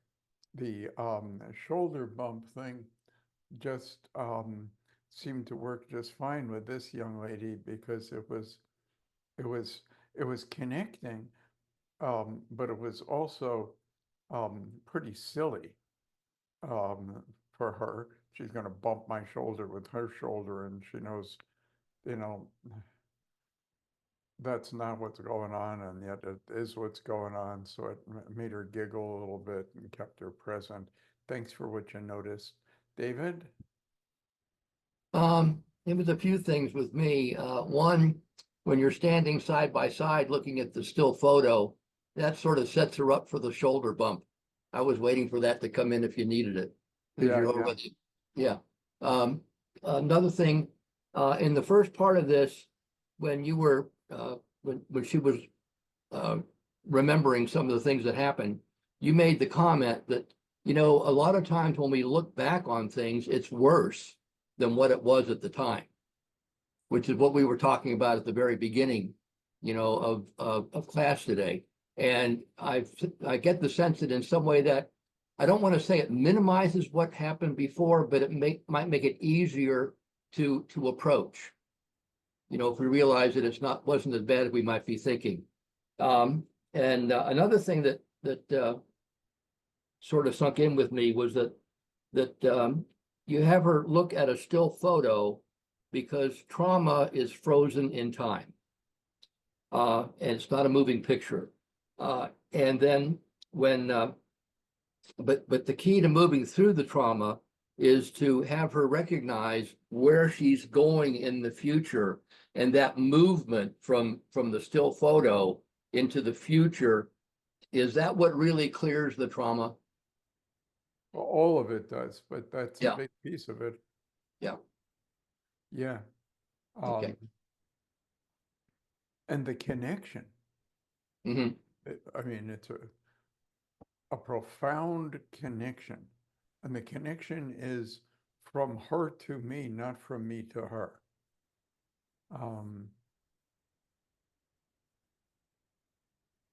Me being in connection with her rather than her being in connection with me. I mean, can you imagine then I end up experiencing all of this anguish about what's happening to her, which what is that doing for her? Connection and very, very good observations, David. You're really getting this stuff. Daniela. Hi, John. For me, it was a shoulder bump as well. I loved it. It was genius. And also when she was doing that exercise that you were making her visualize the color that she chose at the beginning. I never saw it that way yet, so I loved it. That was right as soon as she started the exercise, she could see the color as energy. I love that. Thank you, And dear. also, yeah, also the water hose with the kink and then the water coming out. I saw her smiling when you were describing it, so I love that as well. Beautiful. Thank you. Roy. Something I noticed is, I think in the beginning you said something along the lines after she had explained getting in her head with anxiety. It was like, has there been stuff from the past that has been causing some of these things? And I noticed that being different than the prompt of, instead of asking, is there something in the past that went on for you? The question of what else would be helpful for me to know to really understand. So is it sometimes when you're just in the moment, you just kind of, it comes to mind and you just ask what comes to mind? It just shows up in different ways, but basically, the message is pretty clear. This thing that has been disturbing isn't in existence. And the good thing about that is nothing needs to be done about it. And the whole solution to all of it is that message is internalized, because all emotional turmoil is coming from the mind of the person experiencing it. And people's minds are not interested in them experiencing turmoil. They're interested in causing something to happen. They're interested in causing a behavior. When that doesn't happen, then we're in trouble there, and want to get that clear. Thank you. Marina. Well, first of all, I always love watching this process. It's just amazing to see how like quickly and easily it has been shifted. I really love that you were like blended these two, like internal geography and what Anne called sparkles together, like going, like started with that, then went there, and then came back to I'm not a foot. Yeah, been there, done that, it's kind of I love the blend. Also, I loved she was talking about I have low self-esteem and stuff like that, and you kept on, pumping her. You're such a bright lady, and you communicate with so well. And when she started talking about the history, you just straight went, well, do you want to clear that up? Like, I love that moment. Like, you didn't have to spend time to really remind her how horrible it was. Just, hey, how about we clear this right now? So I love that. Thank you, dear. It's, your friends who are in the mental health industry, ask them if they ever feel burnt out. And how can you get burnout? Put effort into what doesn't respond to the effort is the fast road to burnout. And when you guys are doing this stuff and you're putting energy into what pops back at you with just such amazing, I mean, here's a gal giggling, talking about this rape. I mean, after doing that visit, do you need to like hide in a dark room with a towel on your head? But folks who are stuck doing therapy, it's pretty draining stuff for them.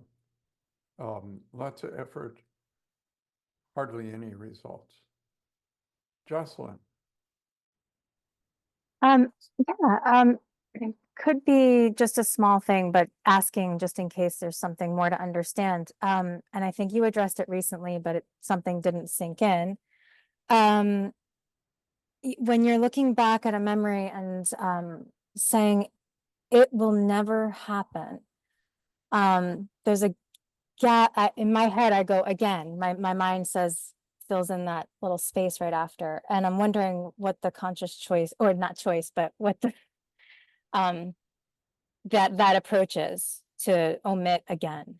Yeah, I've been doing that. I don't think it's necessary to do that. And I think if you said again, it would be okay. So can you, Marissa, think of anything that's now clear that did happen that used to trouble you? Sure.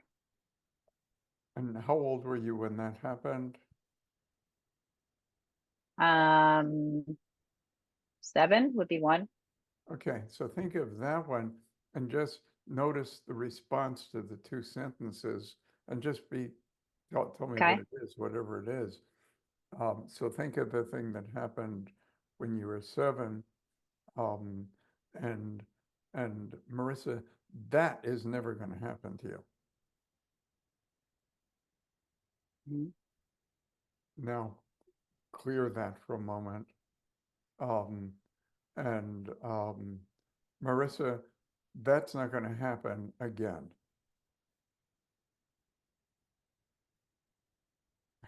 Help us understand if they landed differently or what it was like. Slightly. The first one was just a little more solid. Like, that's the end. Like, that's the period. It's not it's never going to happen. So I think it just maybe hits a little differently. but like you noted, I don't think I would have, it didn't feel bad, like I didn't feel any negative response to the other one. That was my guess. Yeah, thank you. So that confirmed what Mhm. I was guessing there, which is, um, I think it gives me a little more edge to say that will never happen to you. It's also a bit more interesting. That will never happen to you. It caught my attention a bit. Yeah. Mhm. That's never going to happen to you. Um, that did happen to that girl. That's never going to happen to you.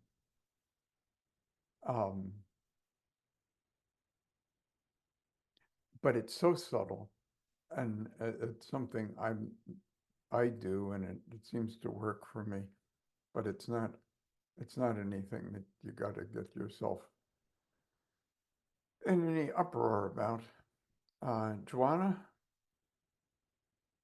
Yes, John. One thing that I loved, and I didn't hear you saying it in the same context, or I don't remember hearing it, was that you said something about her body being in you, the cells are not the same. I don't remember the exact words you used, but I loved that. But I have a question.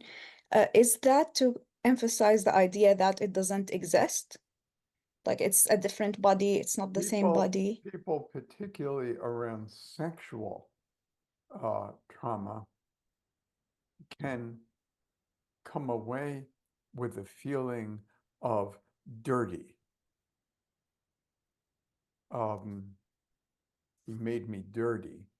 I'm soiled. No wholesome man would want to touch me. I'm not. And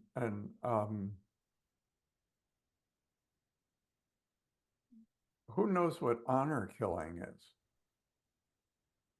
Would you want to explain that to people, Karen? Yes, in some cultures where chastity is required, if a woman gets raped, her family will kill her as a form of honoring their family because she has disgraced them Yeah. by being dirty. Yeah, So there it is. So, thank you, dear. That still happens, folks. And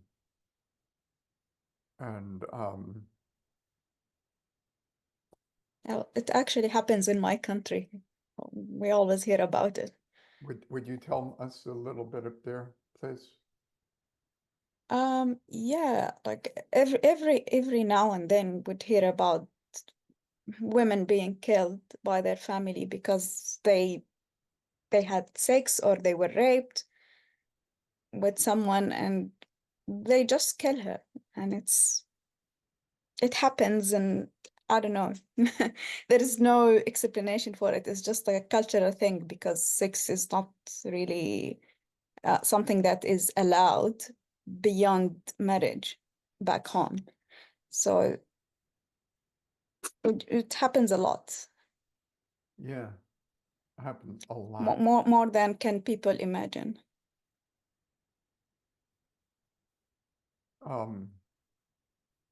Thank you. And folks, there's a lot we got to get done, huh?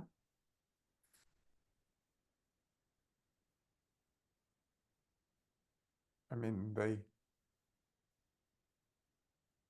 they do that. They remove little girls' clitorises. They they destroy the vagina so that it's prettier and has a smaller opening. And you don't see that happening when you go shopping. But have you ever gone shopping and seen some guy with a muscle shirt and pretty short shorts walking next to a woman who, well, you don't know whether she's a woman. You just see something that looks sort of like a hill, and there's only eye slots, and everything else is covered.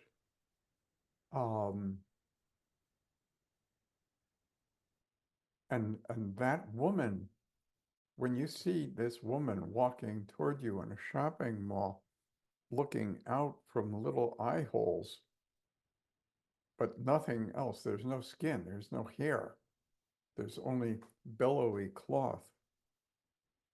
Do you ever smile at her and nod? Oh, hey, what's going on in there? You know what? I don't.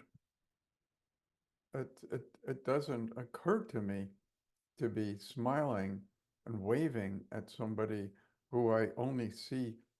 I can hardly see their eyes. There's a little slot. So there, maybe she has her clitoris, and they didn't redo the shape of her vagina. But they're making sure that she'll never see anyone smile at her for her lifetime, other than, you know, her own, the people in her close family.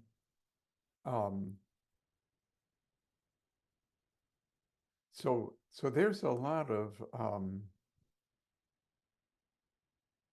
there's a lot to be done in order to get things clear. And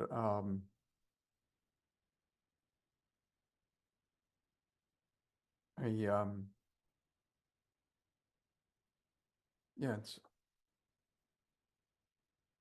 it's hard for me to stay light and easy the way I like to show up with you guys when we visit that dark side of the street. And it's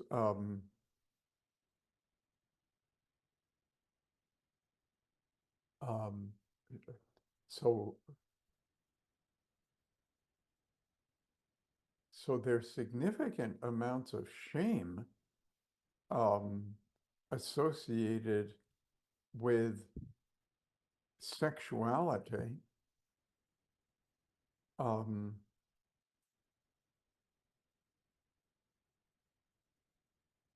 I went through a couple of times different trainings and bunch of supposedly advanced sex therapy processes, and if you situate that way, you end up with people coming to you and couples coming to you and individuals with all kinds of sexual concerns. I'm remembering this fella that he came in for a visit with me, and he said that he had met this young lady and was quite stricken with her, and they've been seeing each other a few times, and he made the appointment. He says, "Doc, I see this thing heading toward the bedroom, and it just terrifies me."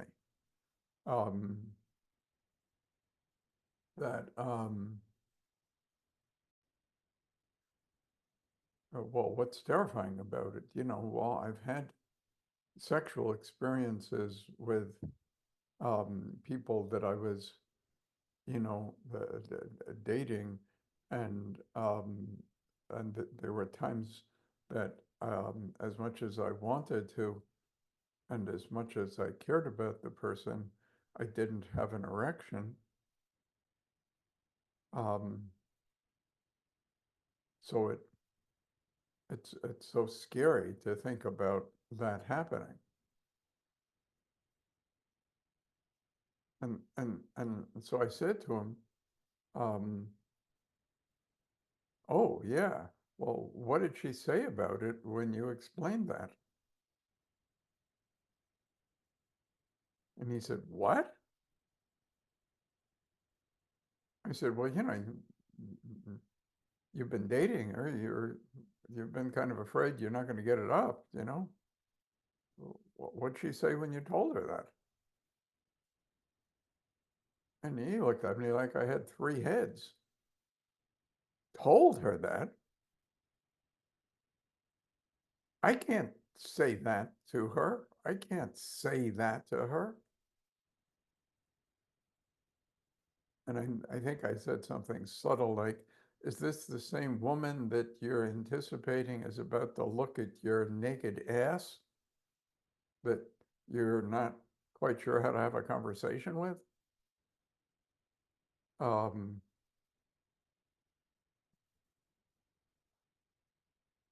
But I mean, that's one story I told you. I mean, there's a ton of stories like that. Guys who have what is called premature ejaculation.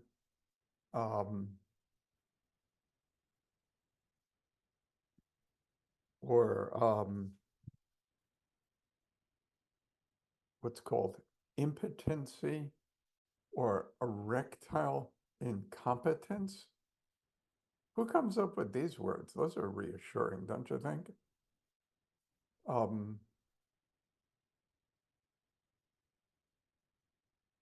Women are significantly more advanced sexually in many ways than guys are. You know what we call, you know what the sister is of the erectile incompetence? No, it's not frigid. Maybe in the dark ages. Nobody's frigid, but she might be pre-orgasmic.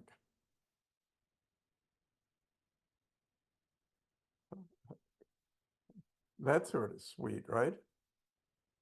So you meet this couple, and what's going on with you, hon? Well, actually, I'm pre-orgasmic, but my boyfriend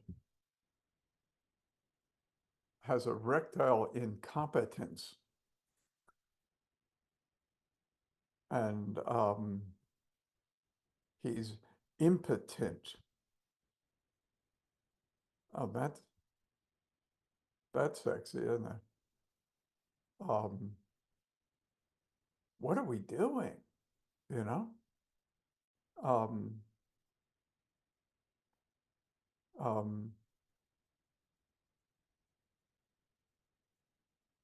I don't know, at least you're not doing that, right?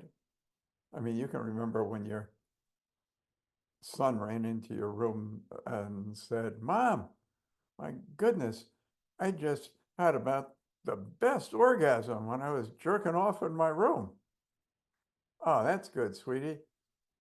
We're going to give you an extra cupcake tonight. Because you're not growing kids up with shame.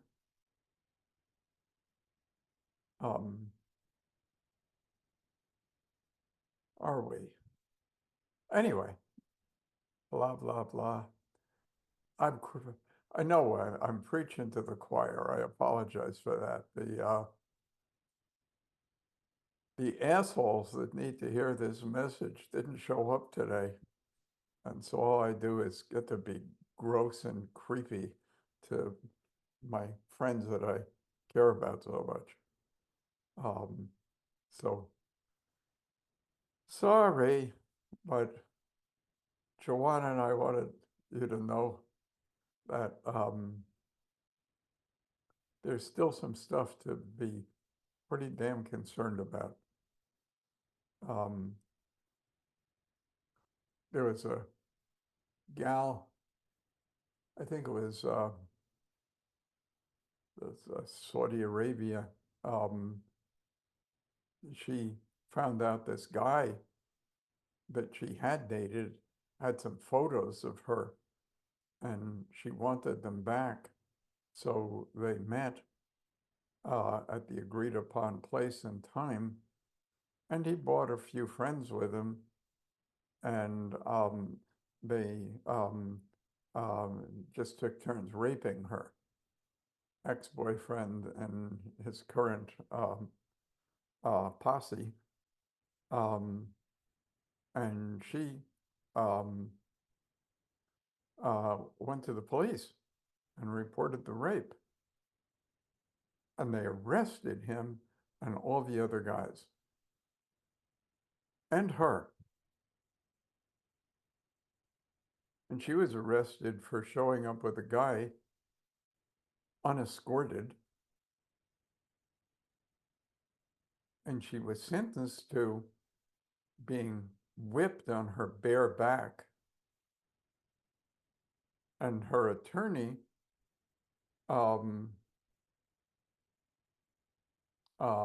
said, this is just disgusting beyond belief that you're going to whip a young lady with a whip on her skin because she reported a rape to the police. Well, that's the way we do it. And he said, well, I'm not keeping that one between us. And he let the world know. He showed up. He said, this is what's happening here. And then they brought him back into court and said, well, with what you've done, we've decided to double the amount of whips that she'll get on her skin.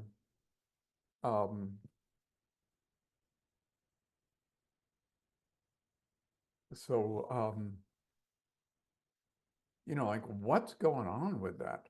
And how did all of that land on sex? It's interesting, isn't it?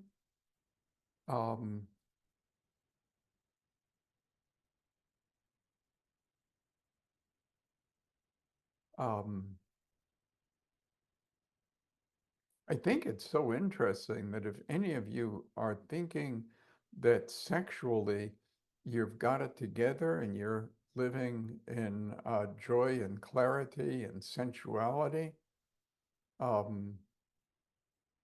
that would be interesting to figure out how that could have happened in the atmosphere we're being raised in.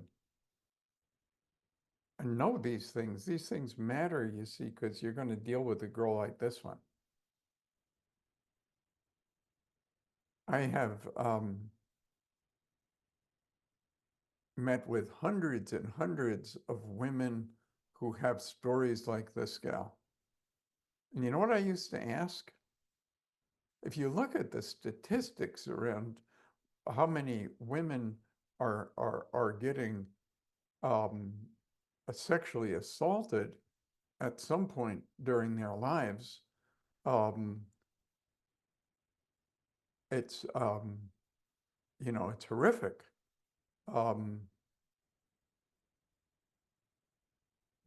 But all those statistics are based on reported rape. And I mean, I was seeing one of these gals after another, bing, bing, bing, you know, 4 or 5 in a day. And I would say, did you report it? And she would like look down and say, no, I was too ashamed. No, I was too afraid. No, I was too busy.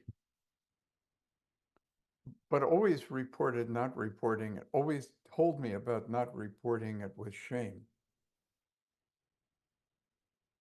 And when I realized that by asking the question, I was shaming 9 out of the 10 women I asked, who would look with shame and guilt and say, no, I stopped asking. So there's an organization called RAIN, I think it's RAINN, something like that. If you check that out, they have these absolutely horrendous statistics about the amount of people that are being sexually assaulted, and it just would blow anybody away to see what it is. But what I would tell you is, whatever that statistic is based on, it's not based on the people that didn't file a report. And my experience has been that's at least 9 out of 10 that don't.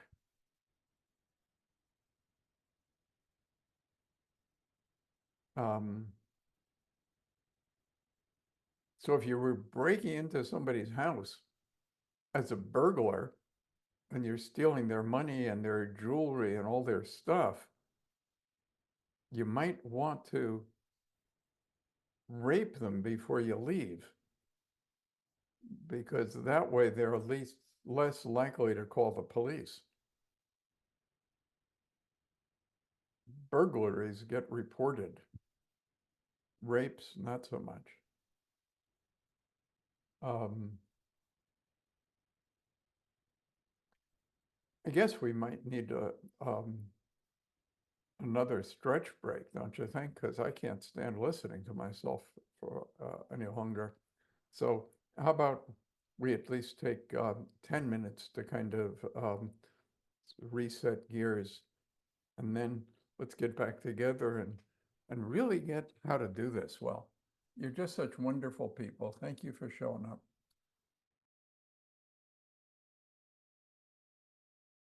Do you feel, I don't know where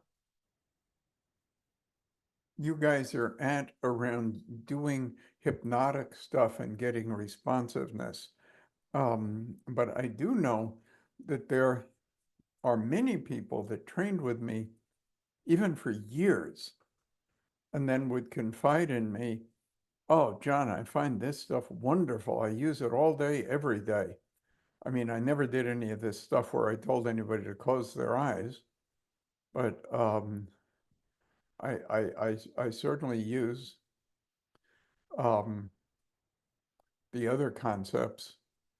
And I do know that something about doing this eyes closed thing seems to be daunting for many people that I'm training. So if you really think you've got this thing down, you get it, you know how to do it, you do it a lot, it's rewarding and not problematic, you really understand how to make use of doing what RRT people might call accelerators, and others call inductions. If you have that down, you're good with it, comfy with it, good with it, would you raise the virtual hand so I know that that you don't need any further instruction on that?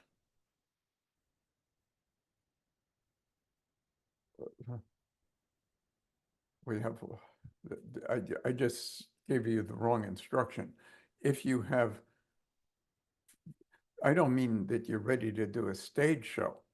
I just mean that you know how to get somebody's eyes to not open.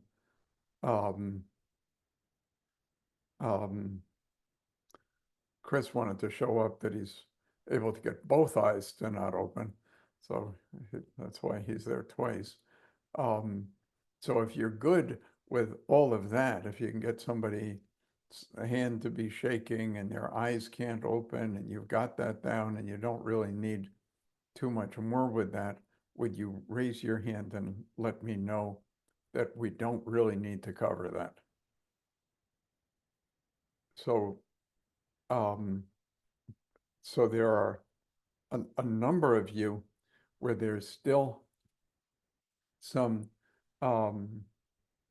lack of a lack of ease there with that. Let's figure that out. So if your hand isn't up, that means that's still a bit daunting or scary or confusing as to what to do about it.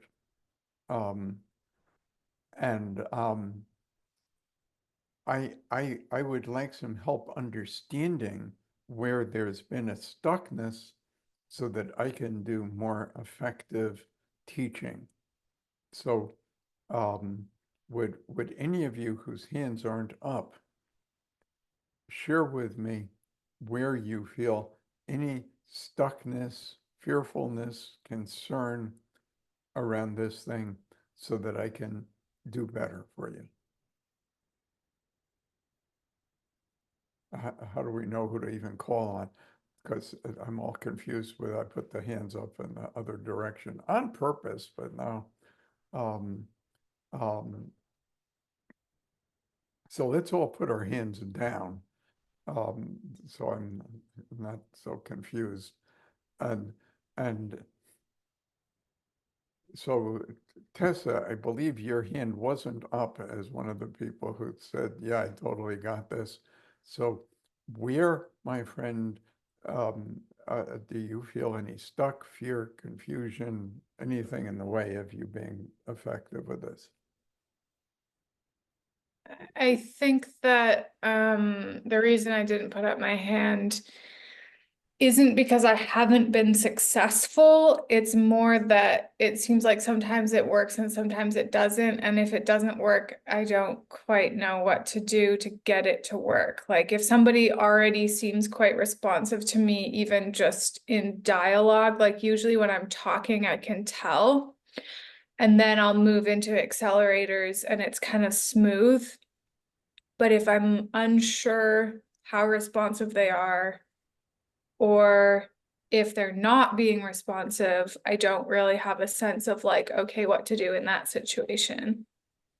Okay, so let me, I'm not going to compile these and then try to answer them at once because my memory is no longer fit to try to do those things. So I'm going to answer Tess while I remember what she said. So if we begin with the one way to begin is with the, absorb release process. Has there been any fear of utilizing that, Tessa? No, I feel comfortable doing that. Because there's no particular response we're looking for or setting somebody up to experience. So you just say, breathe out, thinking release, breathe in, the color. So is there anyone, please let me know if you're at all stuck or unsure with that process, because I could do a better job. Please know it's my job to teach you, not your job to have learned it. You can help me do my job better if you let me know where you're at all confused. So not there. So then we move to the, past that to the other things. So Tess, the way I begin it is like this. Sometimes I talk with people who's with their eyes closed, let me explain. And then from there, I go into talking about the experience of attending the classical music concert and seeing the lovely violinist playing the solo, seeing the passionate expressions on her face, and then the conversation about, well, why do half of these people have their eyes closed, and it's explained that when you inhibit one sense, you increase the others. And so sometimes to hear something in a deeper level, eyes closed makes sense. Please be open with me and transparent as we're doing this. It's not about you. It's really about me assessing where I need to go with teaching. Do you what about that one, Tessa and others? Is that smooth and easy? Is there perhaps some trepidation there in that explanation and then the first eyes closure piece? How can I tell? If you have that smooth, easy, you totally get it, how to do that part, please raise the virtual hand. If you know what you're doing, you got that squared away, please raise the virtual hand. If there's nothing left for you to learn about that, please raise the virtual hand. If that's a slam dunk, no problem, easy as pie, no issue, raise the virtual hand. So we have many hands up and some hands not up. And so let's go over that again. So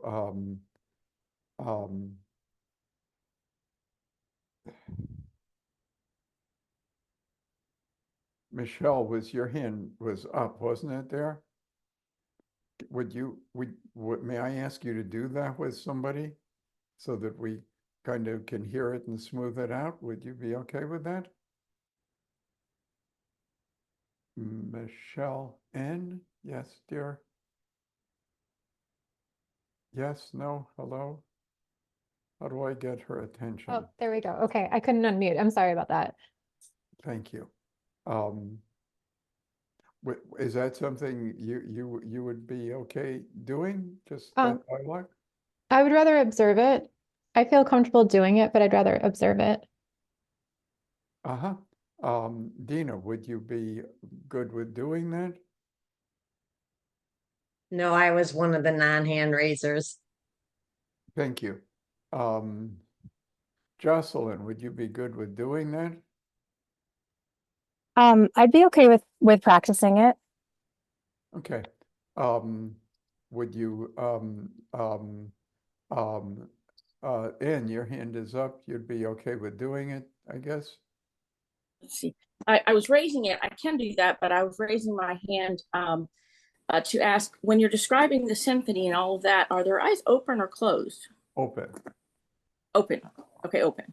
Okay, you're just explaining why. Yeah, I got it. Okay, so you're wanting someone to do the symphony or absorb release or? No, that first one. And we have, who was it, Jocelyn? Was it you that said yes? Yeah, sure. Yeah, okay, you go ahead and say that then. Yeah, so if someone were in front of me, I would say that, sometimes I talk with people with their eyes closed, and there's a reason for that. And I don't know if you've ever been to a music concert or even a symphony, and you might see like a violinist who's playing really just out of this world, and you can see her body language and the strokes of the bow, and her hair is moving this way and that. And folks, while Jocelyn is talking, notice what happens within your mind, thoughts, pictures, comments. Just kind of notice what's going on for you. Jocelyn, go ahead, dear. Sorry. I mean, the whole thing is just a full body experience. It's a scene right in front of you, and you might peek to the side and notice that a lot of people have their eyes closed, and ask yourself, why do half the people have their eyes closed? And the idea is that sometimes inhibiting one sense can enhance another, and that you hear it differently. So in a few moments, I'm going to ask you to close your eyes so that what we're saying here is just heard at a deeper level. Thank you, dear. Um, that that's fine.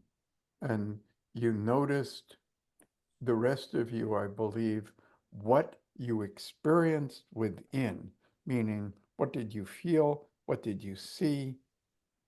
What thoughts came to mind? I'm going to do it and do the same thing. Just notice what your experience is and what thoughts come to mind and what you see or hear.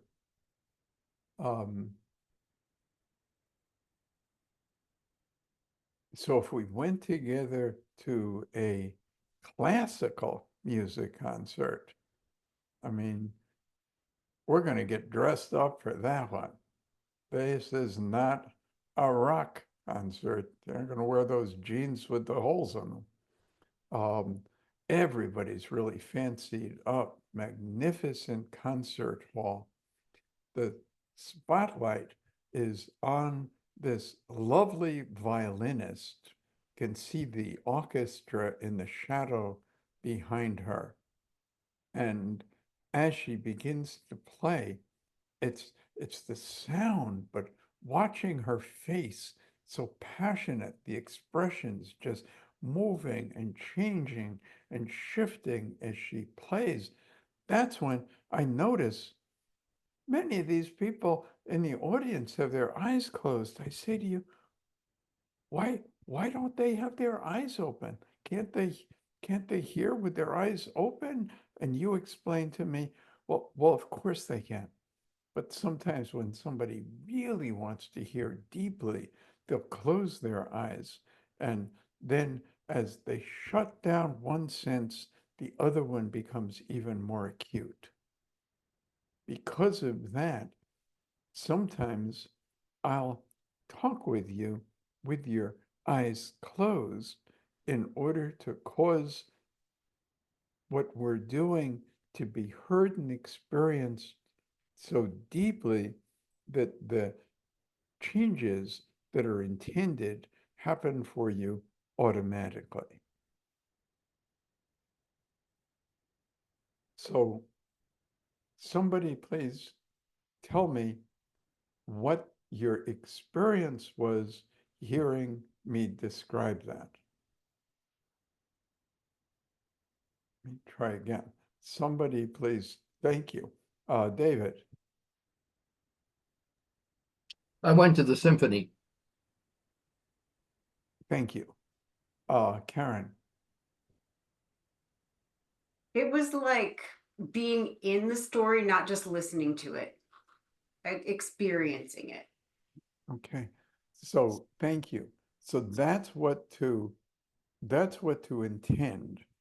And there were certain things about the way that was told that caused more of a sensory response.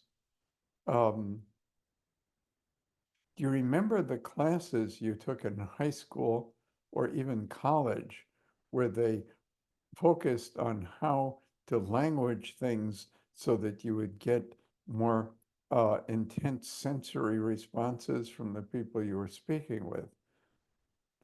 Probably not. So please don't think that this is something that you should already know how to do.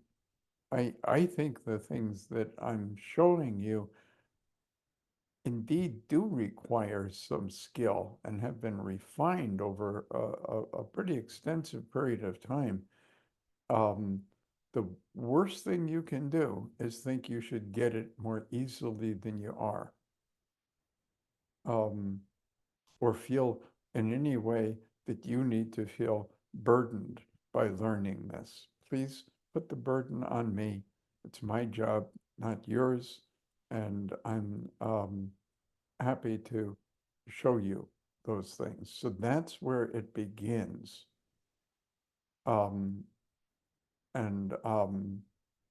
So Tessa, we okay so far doing something like that? Yes. Good. And then that's complete. The next step is, so next, I'd like to guide you through a short process with your eyes closed. Let me tell you just what will happen. I'm going to ask you to close your eyes, and then I'll talk with you for just a few moments. Then I'll begin counting. I'm going to count down from 7 to 1, but I'll skip a number. And then I'll count back up to 6, and I'll skip a number there too. When that's finished, I'll ask you to tell me what you noticed within you. So before we go forward, any comment or question on that? See, you could memorize it, and that would be fine. And I did some memorizing as I was learning to do things, but I'd rather that you understood the intention and the structure of how it works, so that your mind can use this or create your own.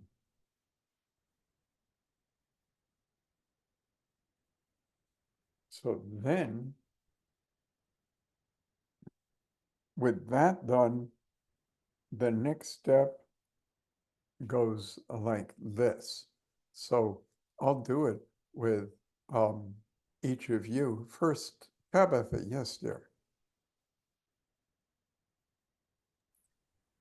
I just wanted to be clear. So that process of We're working on that day by day, kiddo. counting down, it's just to prove what we were talking about in the first part. I know. Go No, on. I'm asking you. Go ahead. What, how can I make it more clear? It's just No, I like, just wanted to make sure that the intention of that was just to prove it. I just wanted to make sure. well, The sensation of eyes closed, and I think I just wanted to understand that. so we haven't even done any eyes closed.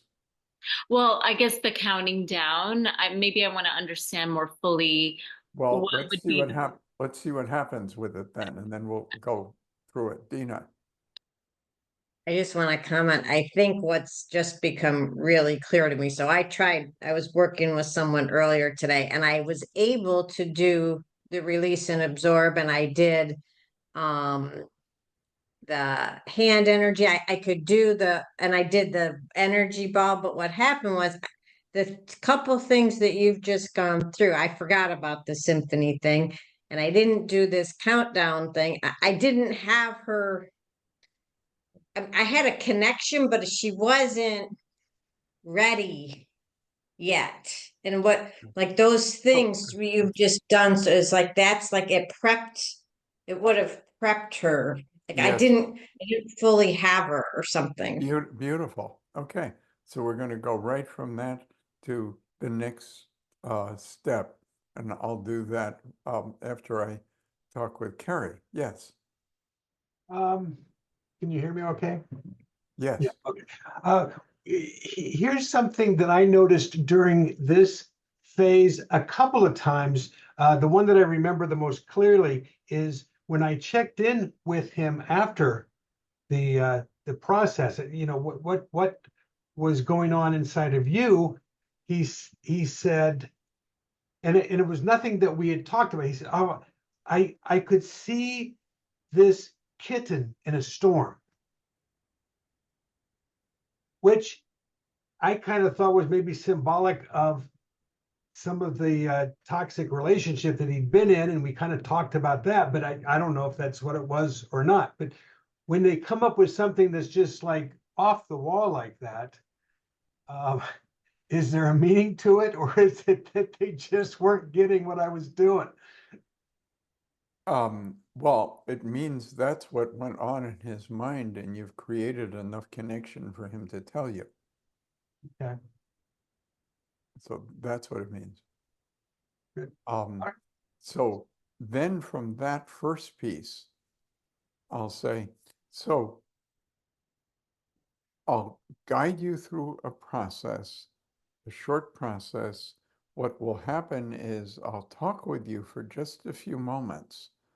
Then I'll ask you to close your eyes. Then I'll count down from 7. I'll skip a number. Then I'll go back up to 6, skipping a number. Then I'll ask you to tell me what you noticed within yourself. So let's all do that. So if you folks would kindly all close your eyes. And now your eyes are closed. And with your eyes closed, you can remember I spoke all about the classical music concert, and particularly about that violinist and the spotlight and the sound in her face as she moves the bow over the strings. Passion in those expressions. I told you I'd be counting down, so I'll begin. 7, 6, 5, 3, 2, 1, 2, 4, 5, 6. And then take your time, and when you're ready, open your eyes. Yes, good job. So then I would say, so what did you notice during those few moments when your eyes were closed, Whitney? I noticed I was just following along and wondering what number you'd skip. So she says that I'm fine to go further.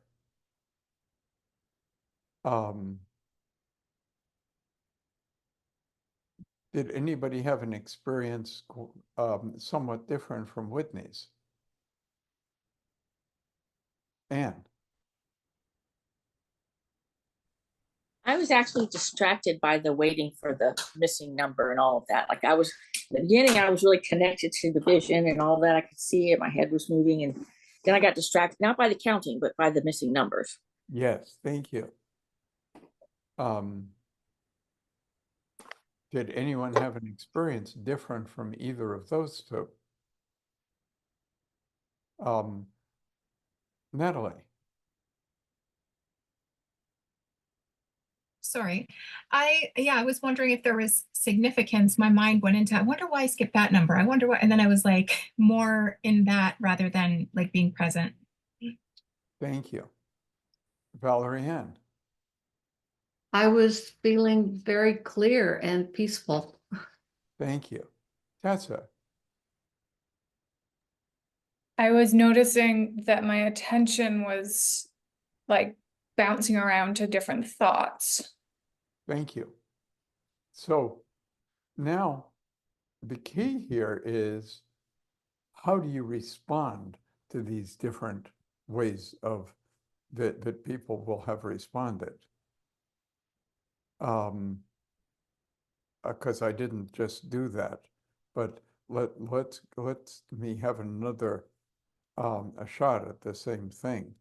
So if you, whether you did or didn't, raise your hand and tell me what you experienced, please do it now.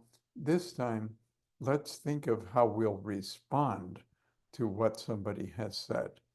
Let's start with Karen. I was following the numbers and you didn't skip the ones that I thought you would. So you were really focused on what we're doing here. Terrific. Whitney. I was just listening and paying attention to which number you skipped. Complete focus on just what was going on. Yay. Susan. Yeah, I got a little confused on trying to keep track of the numbers. Yeah, you really focused and looked to do well with it, and then wondered how it didn't make sense. Perfect. Dina. I was really relaxed and then I was focusing on the numbers, hoping that I remembered the right one that was missed. Yeah, you really like to do things well, and you're motivated to make this happen. So basically, you're hearing the response, and you're hearing my response to the response.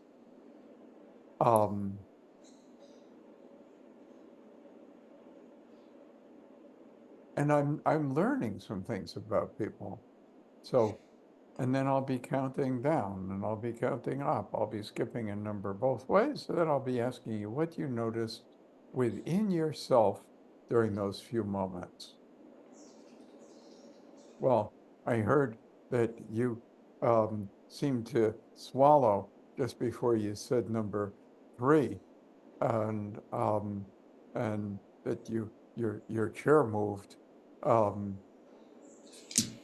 Okay, so I know some stuff about that person.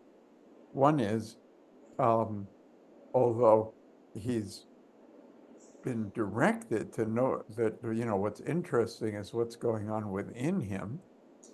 He's, you know, barely touched on what's within him and is all focused on, you know, whether or not my shoe touched the floor. So that's like, that's not going to throw me off the game, but I know where that thing is, and kind of what, you know, to expect in terms of next time. I'll keep going. Somebody says, "Oh, wow, that was I just felt so at ease in doing that, and I could see the beautiful red gown that the violinist was wearing. But I only barely saw the orchestra in the shadow behind the spotlight that was on her. Oh my goodness, I'm getting some incredible results very quickly.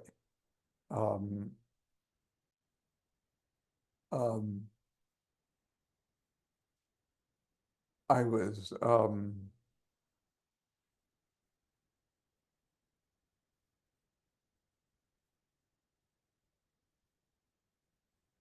I noticed that you skipped 3 numbers and said you were only going to skip 2. Because in addition to not saying 4 on the way down and not saying 3 on the way up, you only said 1 once.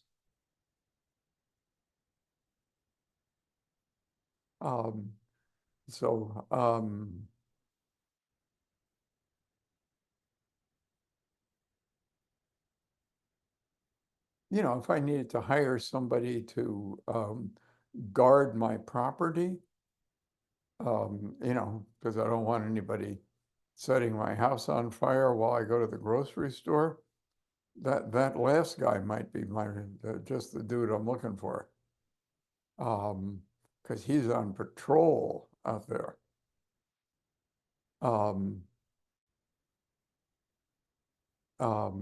Oh, the dress was so magnificent, and just watching her face, my goodness. I'm feeling pretty pretty optimistic. I think we're gonna slide right into this one.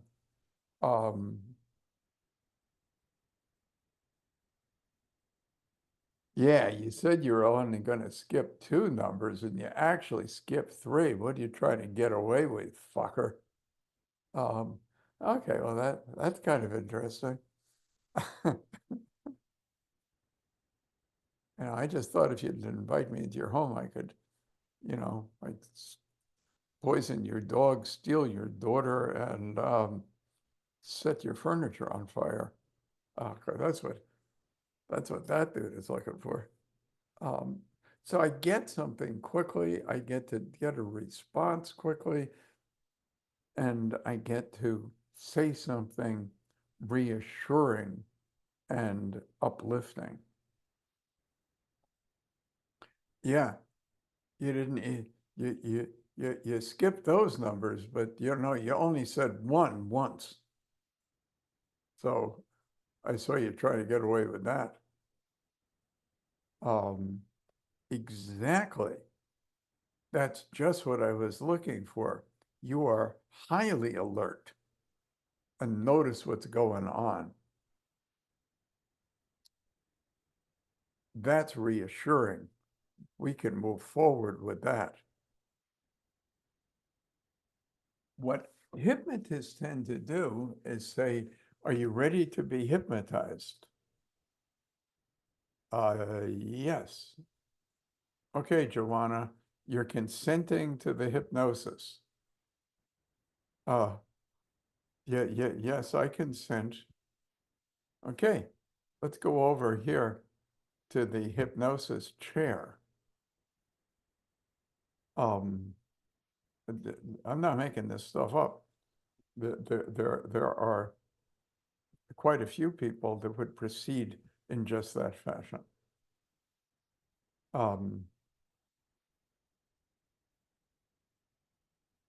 And the whole notion, do you consent to being hypnotized? I'm waiting for her to say, well, not till after we're married. What are we really consenting to here, for goodness sakes? And the trouble with the word hypnosis is many people are significantly afraid of it. And they're afraid of it because I was watching, all right, you guys need every dirty secret I've got. Okay, so I was watching cartoons the other night. My favorite, where that cat tries to catch the mouse, but the mouse is too smart, Tom and Jerry. So this cat is all over trying to get this mouse, and the mouse quickly grabs this book on the shelf, Chris. It's called How to Hypnotize. Damn mouse read that pretty damn quickly. Cat's coming at him. Mouse goes whoosh. Lightning bolts come out of the mouse's paws, hit the cat right on the head. Cat's responding kind of like he was hit on the head with a frying pan, and does everything the mouse would suggest. Da, da, da, da.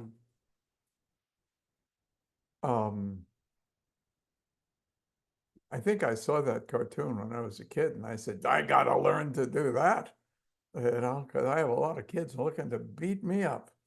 And I want to just go whoosh, and hit them with some lightning bolts. But there's all kinds of myths and rumors and misunderstandings around this whole thing. I'll do things and I won't even, that I don't want to do. I'll do things and I won't remember that I did them.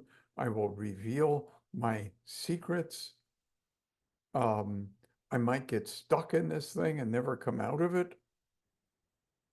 And if somebody has those kind of fears, that's called, in our world, normal. So we do that in our RT world I mean, I never say to anybody, okay, now I'll hypnotize you. I can't remember saying that.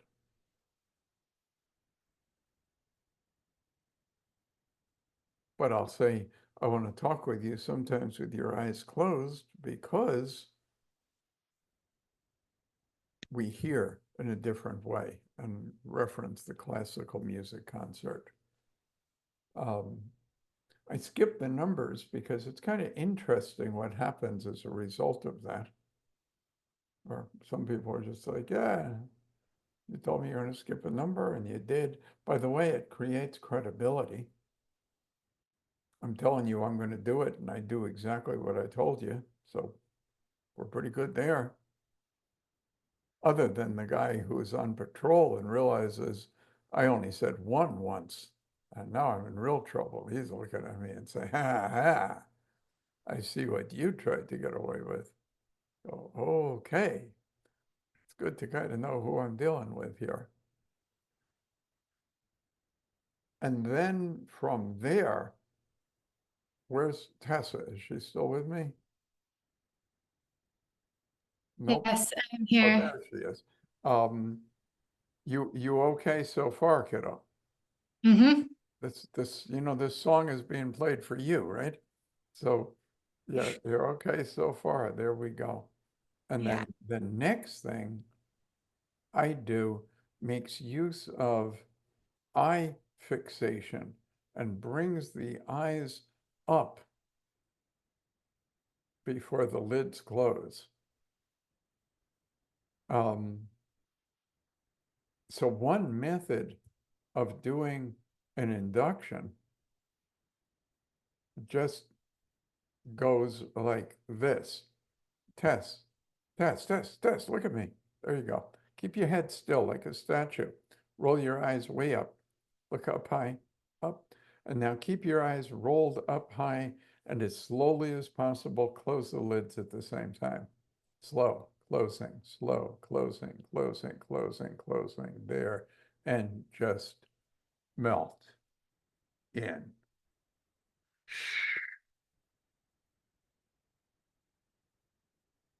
So she's there already. Her mind is open, responsive. I can move things further, deeper, but there's already a significant shift in consciousness.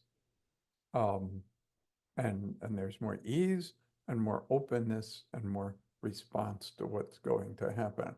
You might have noticed as her eyes, she did exactly what I told her. Her eyelids ever so slowly closed, but you could kind of see from the way you could see her eyes as the lids were closing that the eyeballs continued to be up, and you could kind of see the white of her eyes as her lids slowly closed. A very promising sign that wonderful Tessa is not just smart, but her mind is also wonderfully responsive when certain criteria have been met. So you just take your time, Tessa, and then she'll take her time and her eyes will open. If you were watching her, which I hope you were, you noticed that they didn't just open all at once. They sort of fluttered open, which was another indication that there was a shift in consciousness going in and coming back out.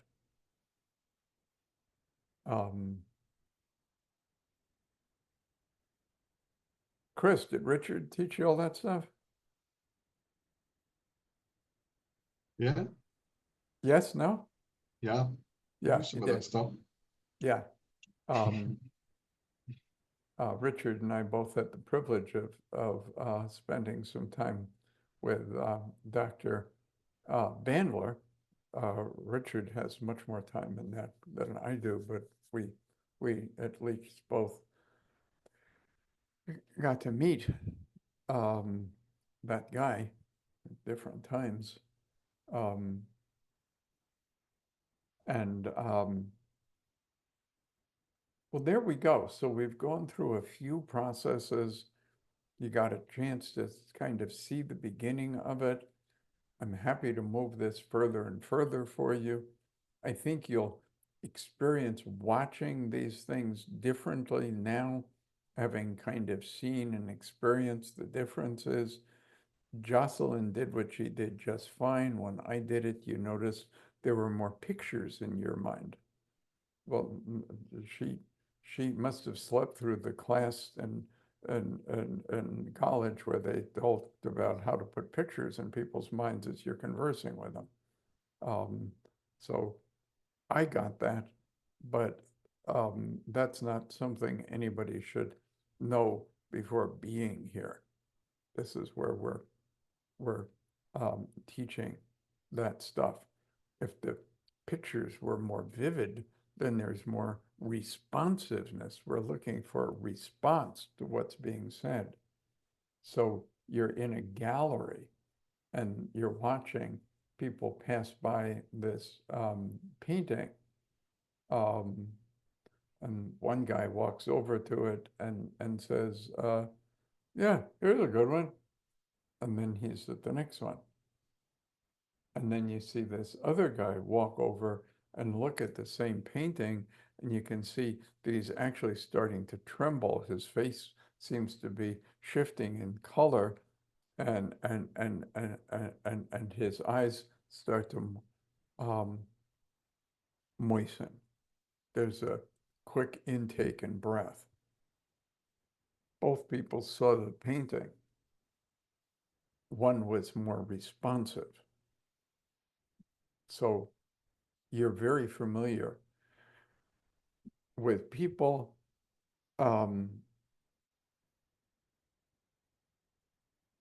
exhibiting different levels of responsiveness. I'm looking to cause the highest level of responsiveness to what I'm doing. So I told Tessa that she was responsive. What did I say after that? Who remembers? Not Tess. You remember, Whitney. What did I say? Only when certain criteria are met. Yes. So Tessa, your mind is not only brilliant. I'll often use the word wisdom there. So not just wisdom, your mind is also wonderfully responsive when certain criteria have been met. Why would I say that? Why, for heaven's sakes, would I say that to Tessa? Who has a guess? I mean, why not just say responsive? What do you think, Mary?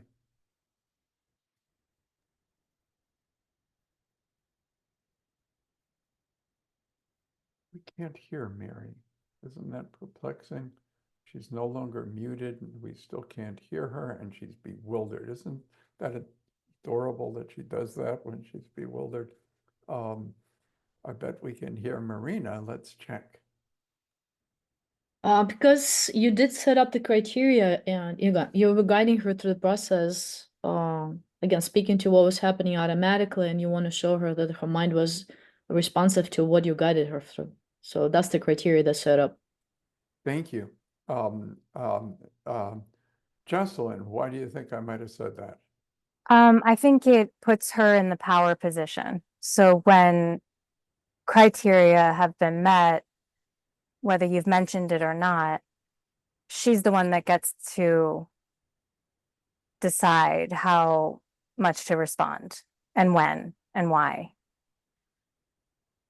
So Yeah. it's not like you're responsive to me. It's you are the agent of.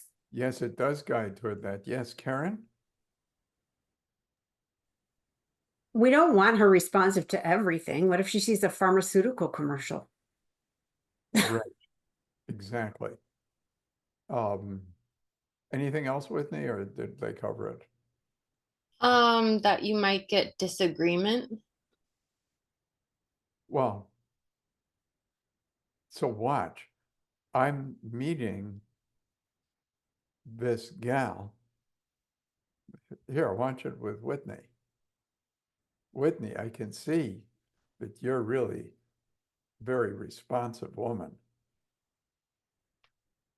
Yeah, and she's saying, yeah, in your dreams, I might be responsive, asshole. You're responsive when certain criteria have been met.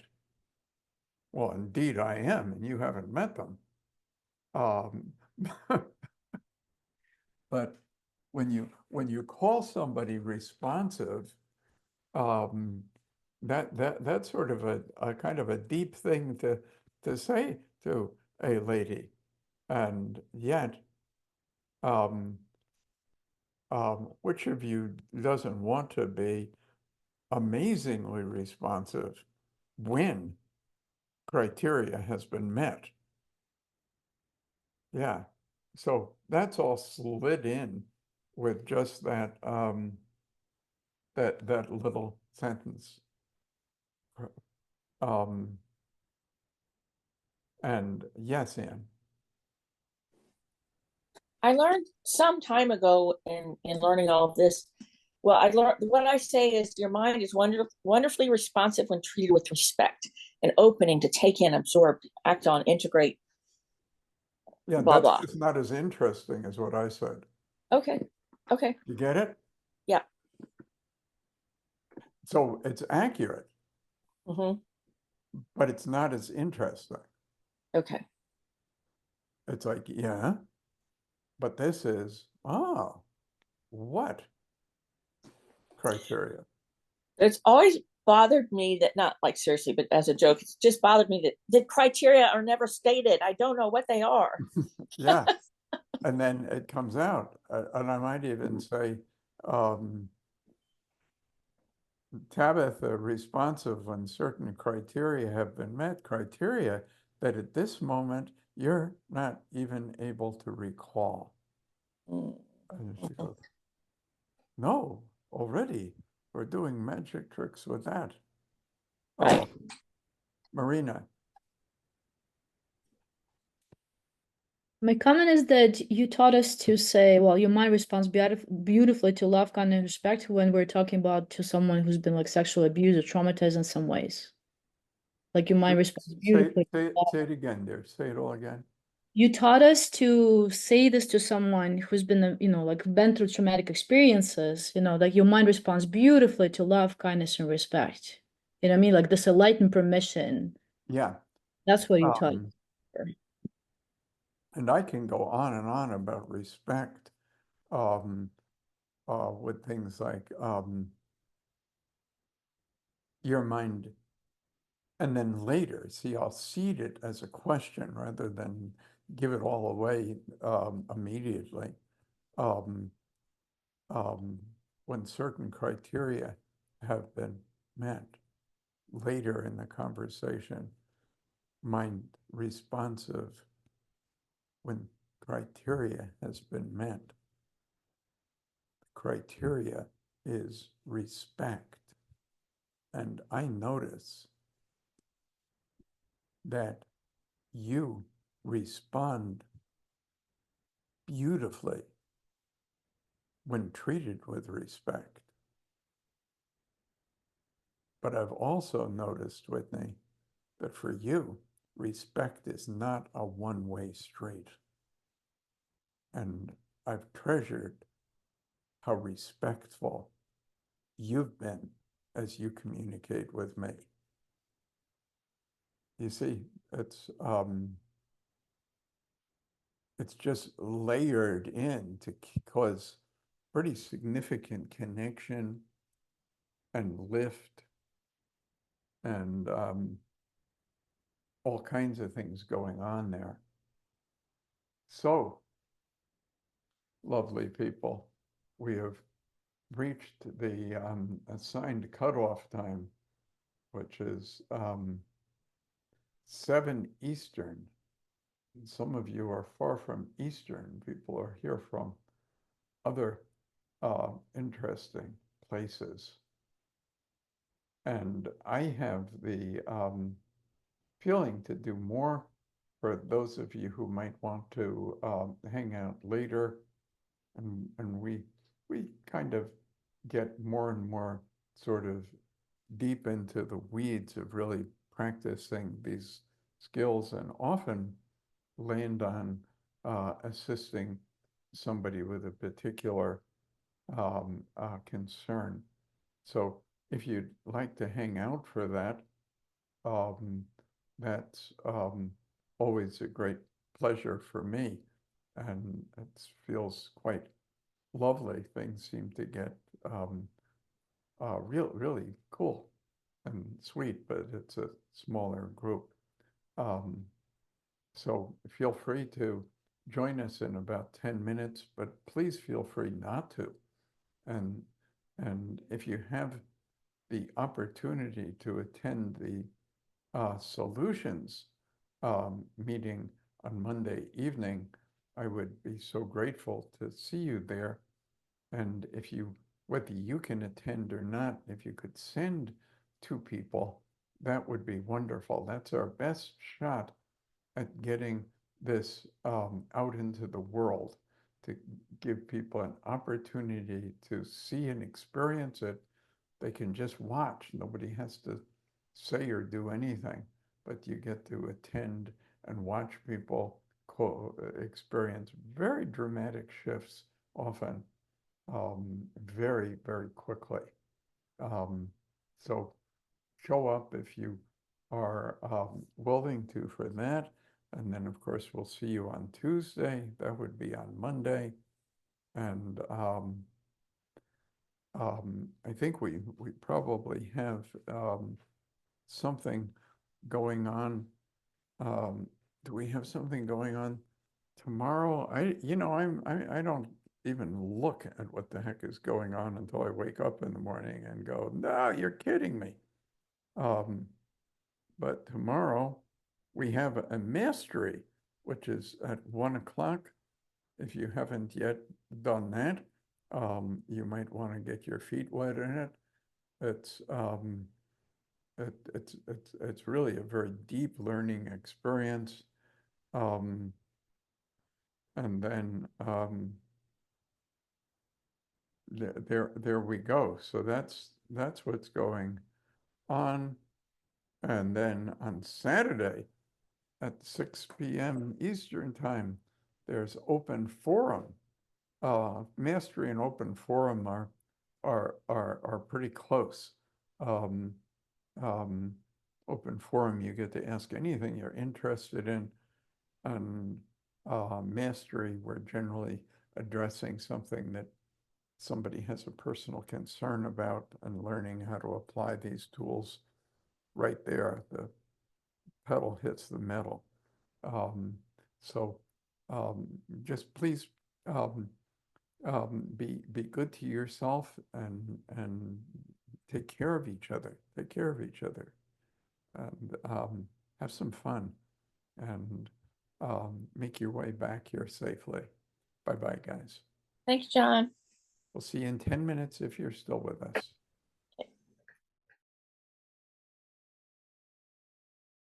So here we are. There are a number of other folks here, but I can't see them. Well, at least we see Tabitha. Yay. And there's Mary. Okay. So we've got enough to go. And there's another. I'm looking out tonight. It's such an amazing compliment to me when we go through this long a day and people are willing to continue learning. And my goodness, if you're willing to continue learning, I think I certainly ought to be willing to continue teaching and learning along with you.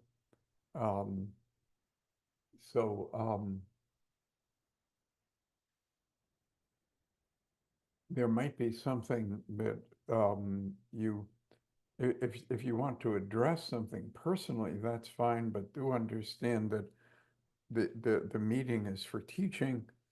And so I'm gonna be prioritizing other people's learning rather than any particular person's wellness. And if there's something you're particularly interested in learning, that would be lovely to hear about too. So we have actually 18 people with us, and that would include me, and only 5 of you who are on the screen with me, but that's enough for now. If others might feel to jump in, that would be lovely. Felicia, you have a thought or question, and how about you get us started?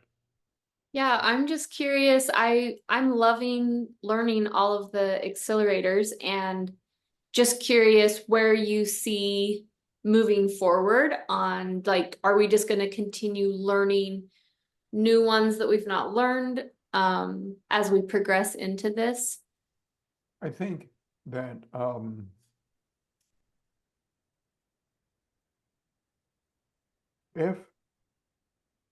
if I say to you,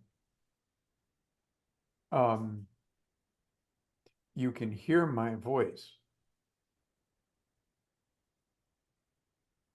I'm saying different words. Sometimes certain words repeat.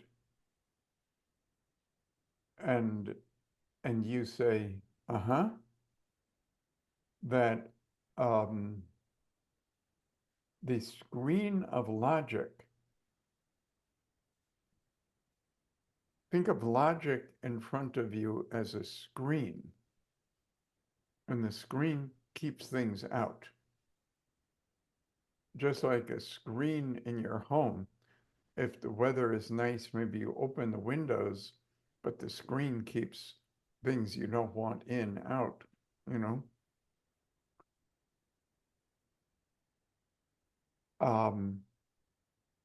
But the greater the size of the holes in the screen, the more stuff can get in.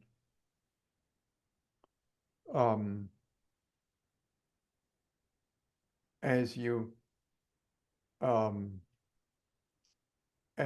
are aware of your shoulders, the muscles through the shoulders continue to soften and ease. Well, that requires a bigger hole than you're hearing me speak, but not as big a hole as it's no longer possible to open your eyes. That required a real piercing of the logical screen to get that in. And so there are people interested in hypnotic depths, and the depth is measured then by the phenomena, the hypnotic phenomena that is that shows up. If you're interested in learning more about that, a fella who did some writing on that was a guy I knew a long time ago. His name is Harry Aarons.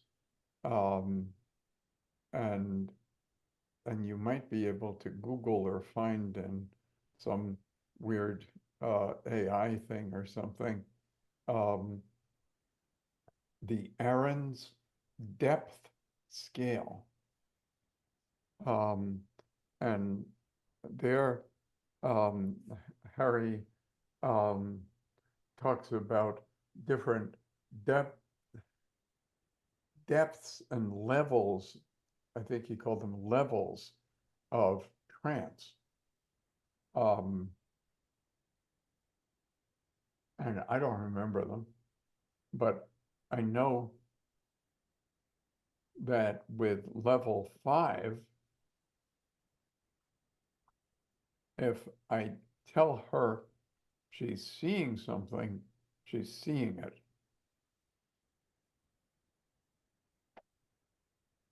That's pretty cool. There's in the middle where you go through two kind of entrance ways into deeper. One is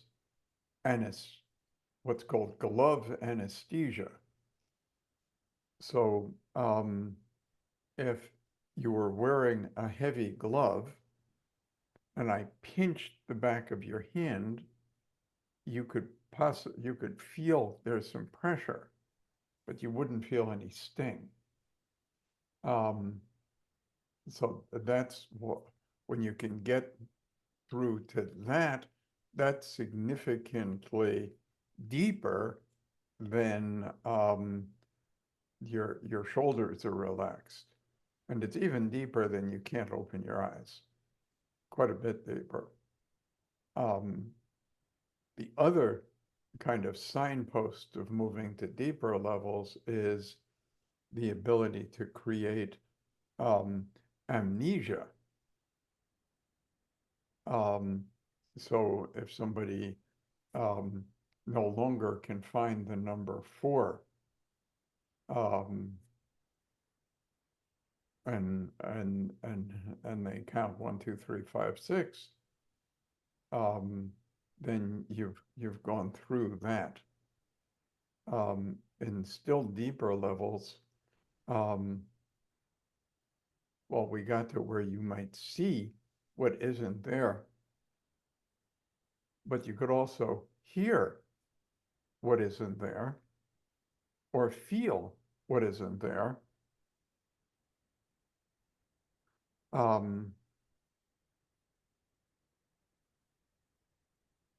And I have never tried it, but I think I remember reading that that I could say to this individual, I'm about to touch the back of your hand with this burning hot poker, and then touch her hand with a pencil eraser, and her skin will look like I just burnt it.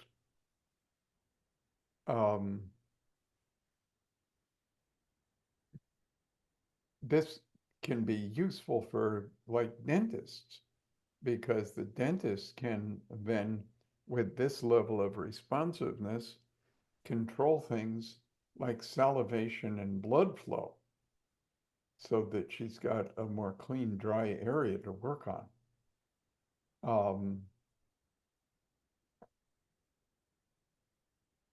But then a still deeper level is required to cause one to not see what is there. So if somebody's looking into a room that's filled with furniture, and yet they're told, there's nothing in the room, they might say to you, gosh, it looks much larger now that it's empty. And that's right up to level 6. Then there are people that took that as the beginning point and began talking about something called ultra depth. And I did delve into that a bit, but I don't think of myself as an expert in any of that area. The interesting thing about hypnosis is I believe it's the only healing art that's used for entertainment.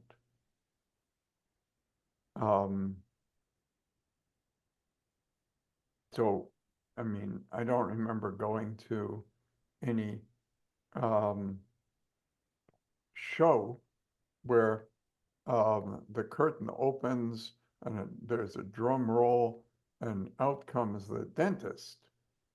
And he's going to get somebody from the audience and actually, you know, pull one of their teeth. So you don't see too many healing arts used for entertainment, but hypnosis certainly is. And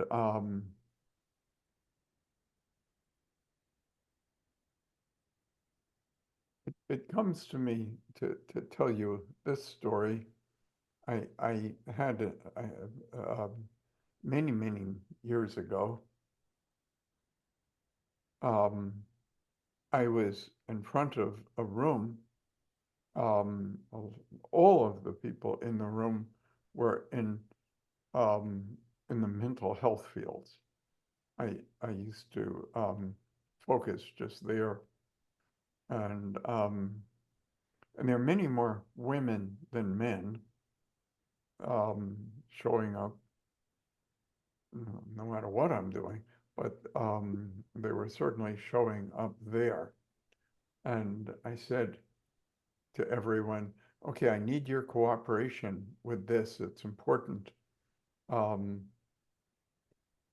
We have more women in the room than men, but I'd like you to all make sure, I told them, there might be 50, 60 people in the room, that every man has at least 2 women with him.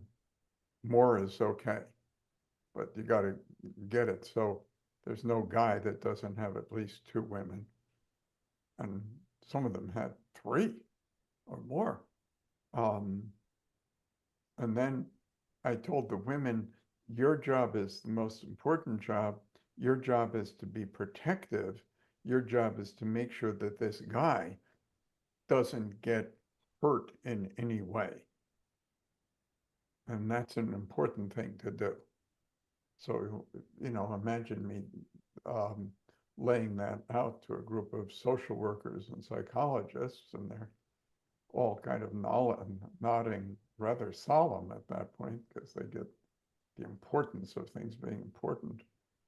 And with that, I told them to really guard carefully the guy, but the guy is supposed to stand up on a chair. And I said, you women, you keep your hands on him, because if anything happens to him, it's because you screwed up.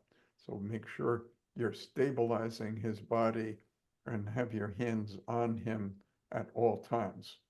So there's a guy standing on a chair and, you know, 6 hands on his body holding him up. And then I told the guys that what they needed to do was let out a sound that would be long and very deep. So it's kind of like, oh, as low as you can go, and keep that going out as long as possible. And so the gals are all holding these guys, and the guys are up on the chairs, and the guys are going, oh, and that's a good thing.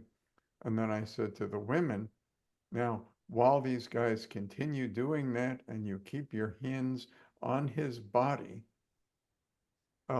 what you need to do to make this work is make a sound with your own voice, but as he has brought his voice down to be as deep and low as possible, do your part by bringing your voice up to the highest pitch possible as you're letting that sound out. So it's, you know, all at the same time, on and on. And then I said, okay, thank you. I think we got this where we needed to be. And you could all be seated. And then I just went right ahead with teaching without ever commenting on it.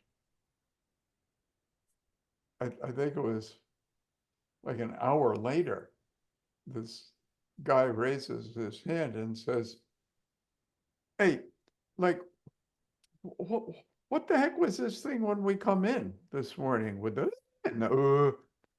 and I was standing on chairs and all of that? What is going on with that? I said, well, this is a hypnosis training, as you know, doctors. And I know that you deal with serious matters and we're really want to address the serious concerns that you have seriously so that you can deal with serious things, you know, like trauma and depression. I said, but you'll notice from time to time, I give you breaks. And I guess I should confess that often when I'm giving you guys a break, it's because I want a break. And during my break, I just kind of like to wander around and not be on. And I've learned from experience that during a break in a hypnosis training, I'm likely to get cornered by some psychologist who kind of pushes me into a vacant area of the room,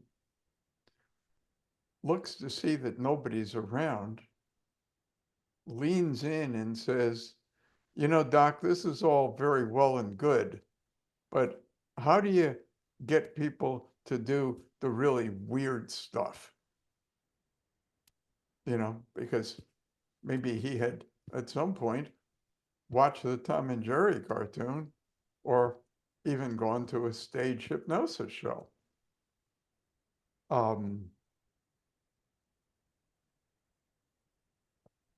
So that's my explanation. And then somebody else raises his hand and says, yeah, but so what? That wasn't the question. Why did you have us all doing that weird humming while the guys were standing on chairs and the women had their hands, you know, on the guy's stomach and all kinds of places? What was that for? I said, that was so that I can enjoy a break without you bothering me. If you want to know how do you get people to do weird stuff, just remember I already did. So that's it's an interesting thing. The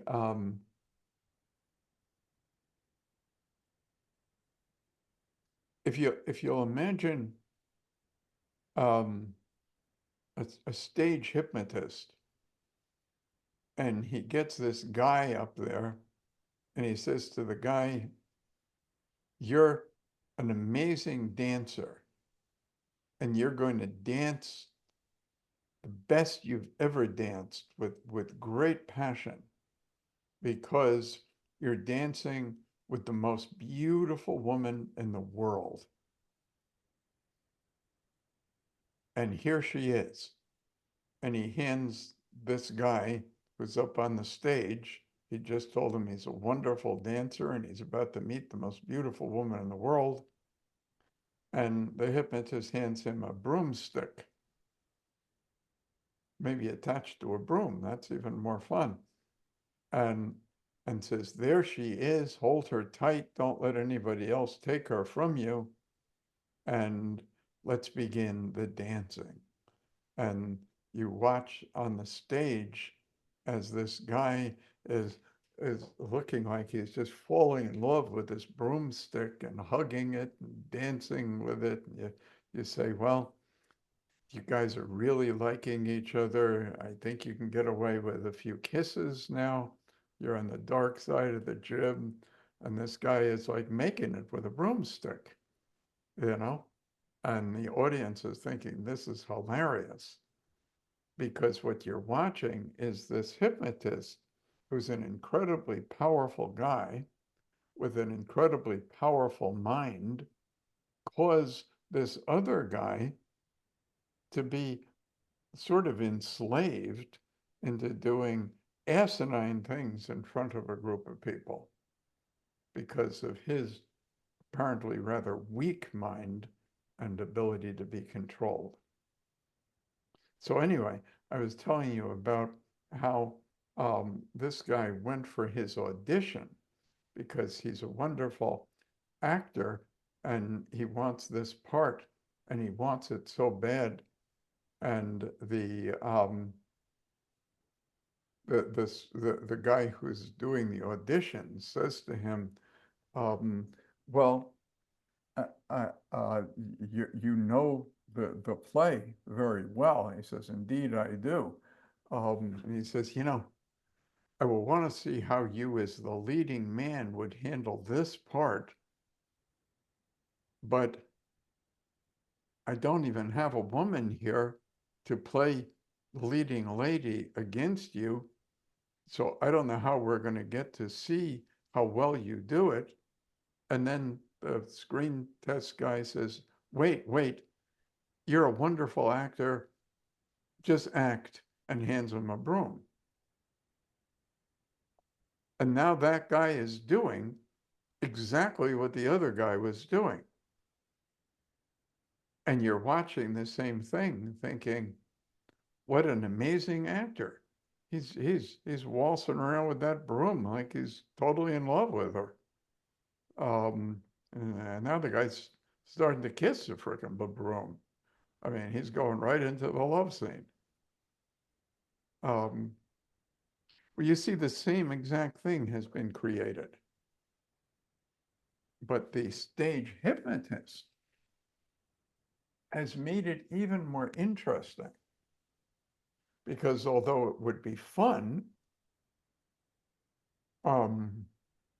think of David, who's in our class. It might be fun if I said, hey, David, we're having a contest for charity here. Name your favorite charity. And if you'll just do a good job acting like you're falling in love with a broomstick and dancing with it and giving it a few kisses, we'll be able to give this $10,000 to this charity you care about.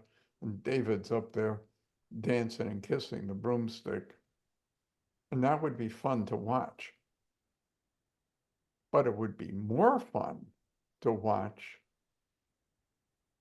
Tabitha walk over to him and say, David, Milt, David, this broomstick is the most beautiful woman you've ever seen. Dance with her. And everybody goes, ha, that stupid David thinks a broomstick is a woman. Because amazing Tabitha has hypnotized them.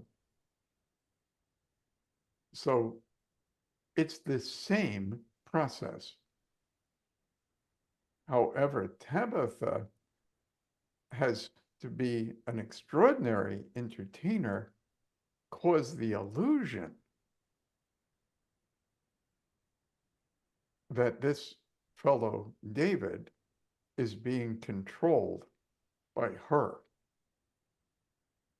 Well, the casting person is doing the same exact thing and causing the same thing to happen, which is David imagining in order to cause this thing to happen. So either way, I mean, he on some level is imagining it. Now, with a deep enough trance, in other words, when you go to a really good, scary movie, that's a damn deep trance. And when you scream because the monster just jumped out of the flower pot, you didn't scream because you thought it would be a good idea and make it look more like you were scared. You screamed because you were scared as hell. How did you get scared? By acting. So every time you go to a movie, you're an actor. Just like all the people on the screen are actors. You're an actor, or else you're just watching images move on a flat screen. But the people doing hypnosis create the illusion that something far more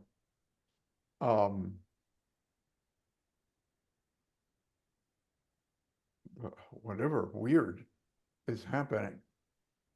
And therefore, very intelligent people think that there are other people that if they make them look at a watch go back and forth, will be able to control their minds.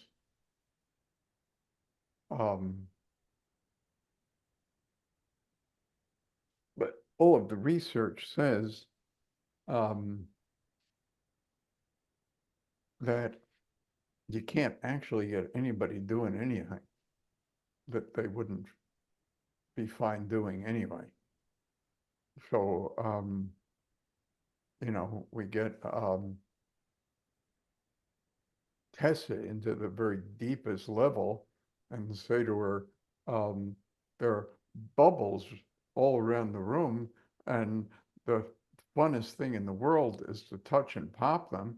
And she's running around and screaming and having fun and jumping in the air and punching invisible bubbles. And then you say to her,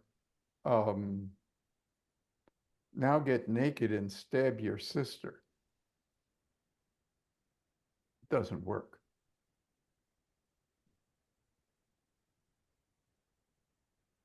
She has no objection to popping bubbles and laughing.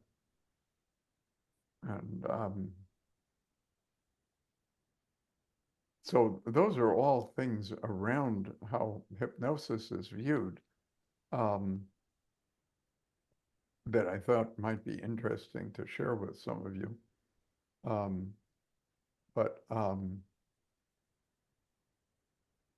that's what's inflicted on you because you were kind enough to stay a bit later tonight.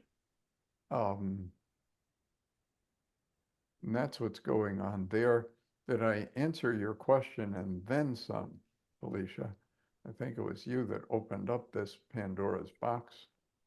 Yeah, you did. And I would just say too that so far everything that we've learned, that I've learned, has been very useful. It's been very effective. And I really just look at anything that ever gets additionally learned is just a cherry on top, because everything so far has been useful and I appreciate it. And I find myself feeling a lot of deep gratitude. Like when we were watching that video with Amber, I get really excited, even a little emotional, but the excitement and gratitude towards you in that you've been causing these shifts and like creating this whole transformation and healing for people. And to hear and to see like things that we heard earlier, it's like I'm a little oblivious to what's going on in the world, and it's incredible. And I'm just really grateful that I get to be here and to experience this from you and with everybody here. So thank you. Well, It's been fun. I'm just so lucky to have you and all these other amazing, kind, really bright healers gathering together. I mean, if I can't do something with you guys, I ought to hang it up because it don't get better than this.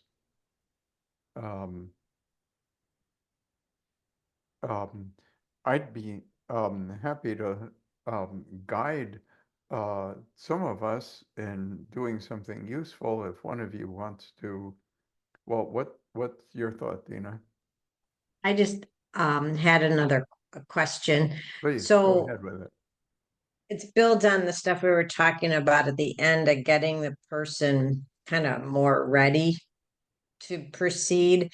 And I remember it was in, I don't know if it was in which training or an open forum or something. There was a member of the community, and she was, because the person today I was with was like, restless is the only word that I'm coming up with. I'm not gonna, it wasn't fidgety, but she just wasn't settled.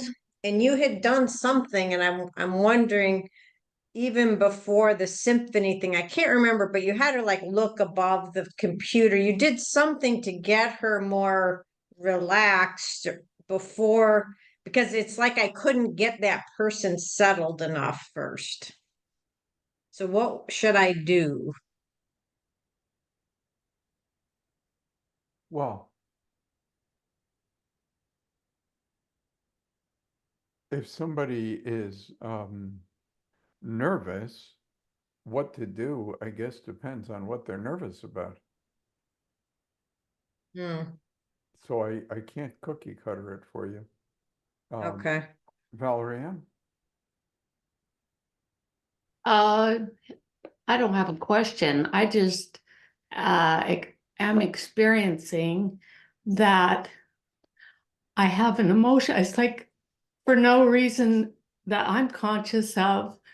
I just feel like crying. It's like sad, or and it's just there, and I'm like, what? So there's some kind of a feeling, and it's kind of interesting, and that's a feeling that isn't connected to any particular content. But sometimes the connection is that there's that one has found a place where there where it's okay to feel something, because there are a lot of good reasons not to experience emotion. It gets in the way of functioning, it gets in the way of reason, and people in some situations um, will look at it, and the person who's emotional may feel judged. So it doesn't surprise me that in an atmosphere like this, where people are, you're just surrounded by people who are loving, um, you know, you'd have to come up with something pretty extreme to get anybody judging you in any negative way within this particular group. But I see that there's so much that you are able to both create and enjoy.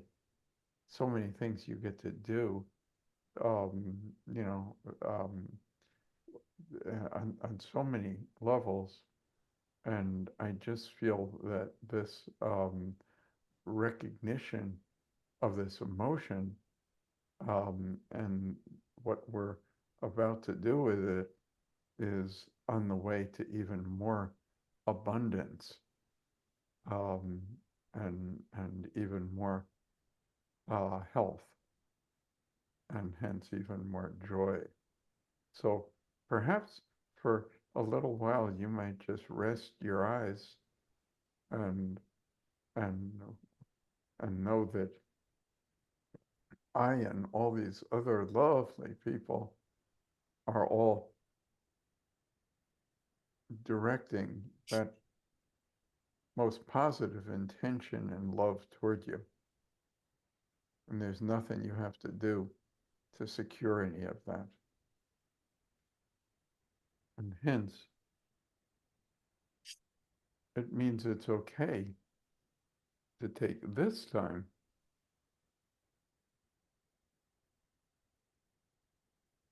to just rest down into that feeling. And to just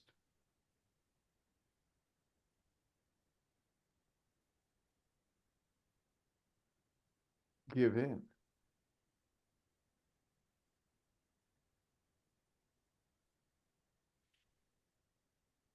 That's it, to really give in.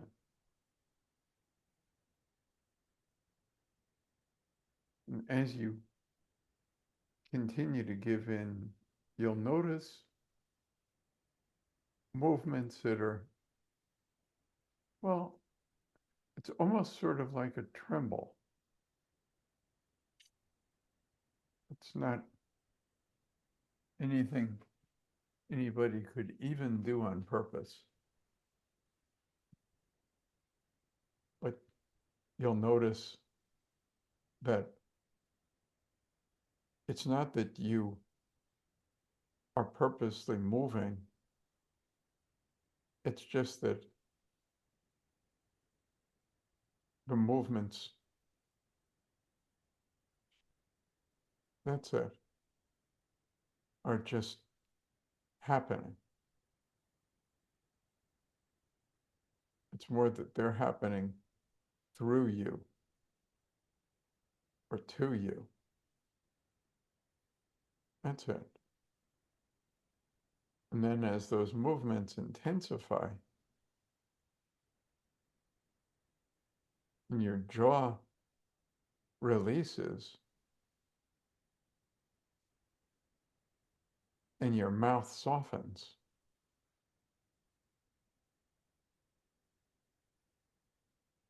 and the movements become more intense.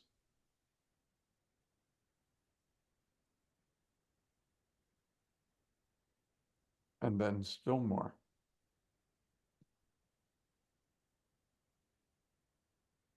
And you notice there are little unconscious things that are designed to hold up against all of it.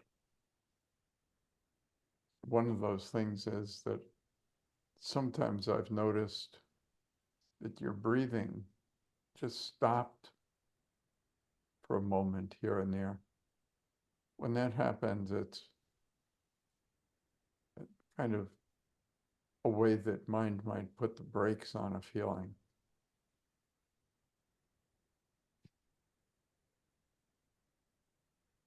But you don't have to put the brakes on anything. Yeah. Because this isn't the time to hold back. That's it. Notice that finally lips certainly did part. There's more flow to those feelings than there was. Where it was stuck has loosened.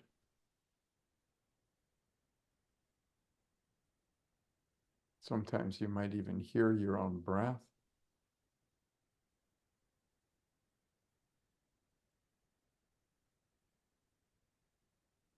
And sometimes you might even notice that you can hear your own voice.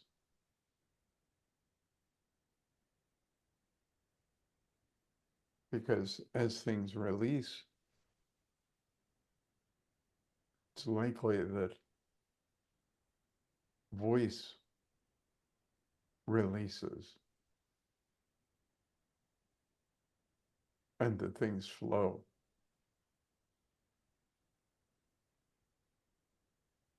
As they can flow without anything restricted. That's it.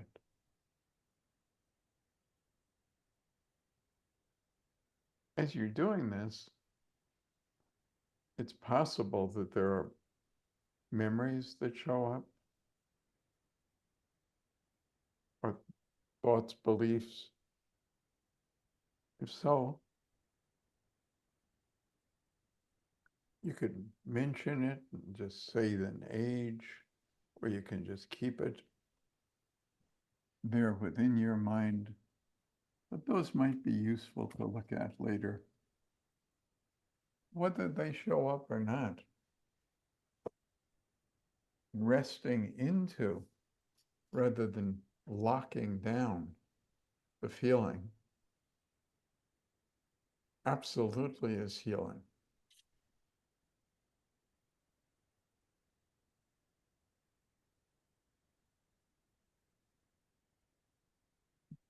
So many folks are reluctant to experience a feeling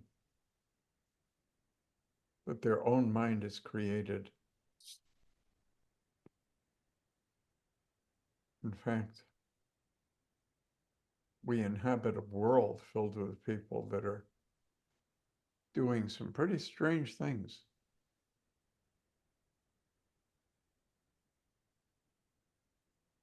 In order to not feel stuff.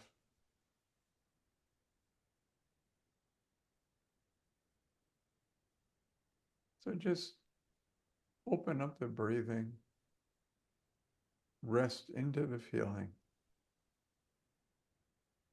Be open to it being just as big as it wants.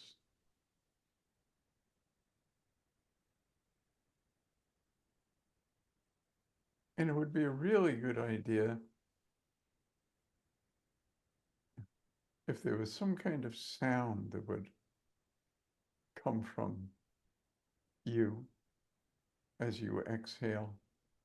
That's right. Notice there was a bit of voice and a lot of air. And as things release down, still further, we might notice that there's even more voice. Because how do we live in this culture without our voices being restricted? And as you feel your body trembling more deeply, then the sound generated from inside can flow freely. And it's just about laying right in it. It's not about getting it out. It's about getting into it.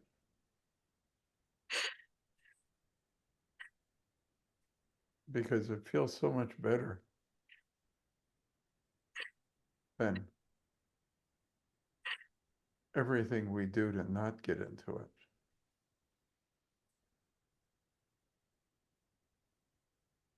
So you get right into the soup, right into all that stuff.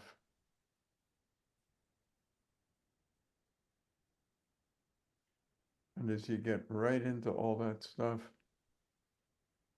it's interesting to notice the movements that are happening that you're not making happen.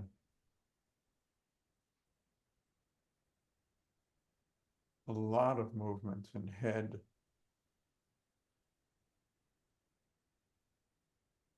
You heard me mention like a trembling. And that's not the most accurate word, but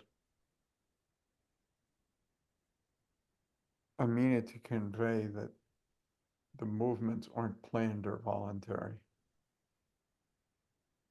That's it. That's it. And so as you just kind of check on where you are, and we place it somewhere from 1 to 10, with 1 being just peachy keen fine. Perhaps a number will come to mind. 3. Yeah. So it's already at a 3. There it is. That's fine.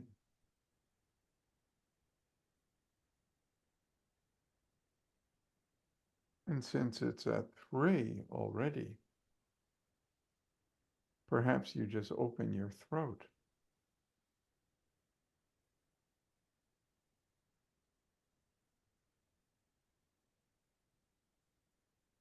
Your chest.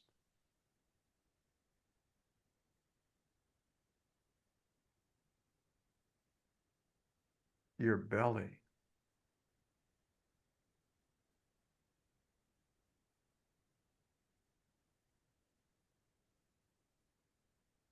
And body softens.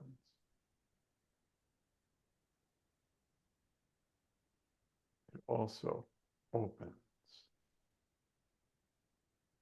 As it opens, things just roll. They just roll. Yeah.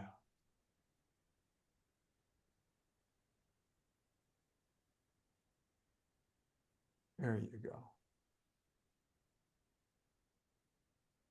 There you go. And so this is all yours right now.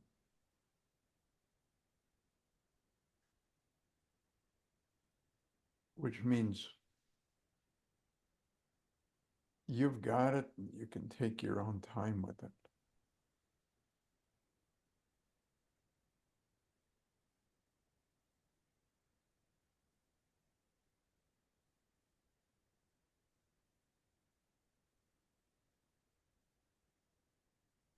And take your time means just that.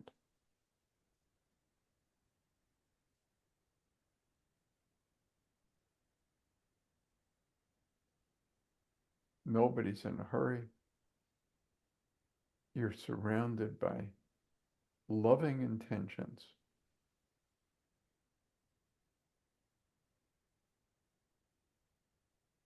Healing your body, clearing your mind.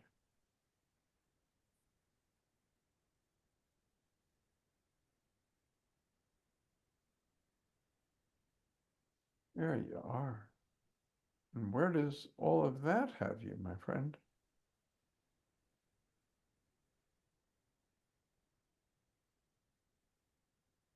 Feeling better. Mm-hmm. Yeah. And I wonder if there was any particular memory that came to mind. At first, I dropped into the feeling of being alone, and then it went further into actually being unable to express, so alone in my own And was that at a particular age that what? it's like from the beginning. Like, Well, it's a good idea to our minds can generalize what we make specific better than make specific what we generalize. So there may have been feelings like that numerous times, but perhaps a particular time may come to mind. well,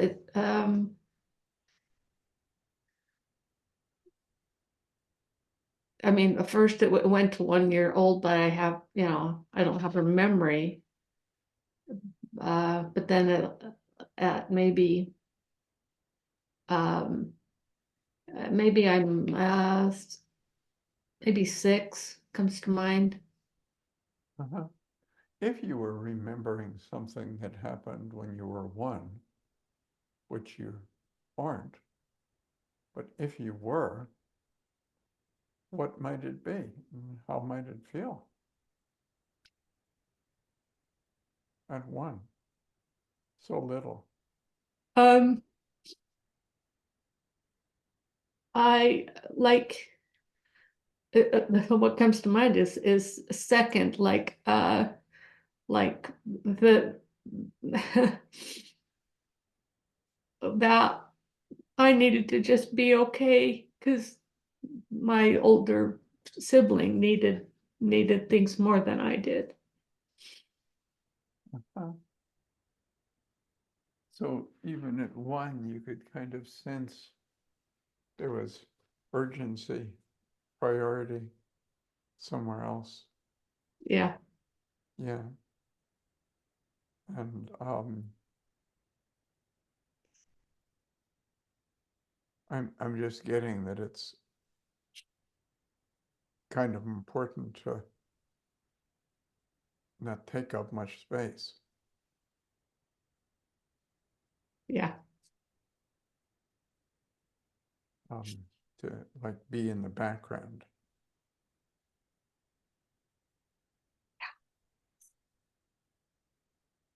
And that's it. Yeah. So that was something to do. And here, of course, you're right in front, right in the foreground, right where the light is shining. But not so much when you were little. Yeah. And close your eyes again and just, that's what that was like. Where it was important to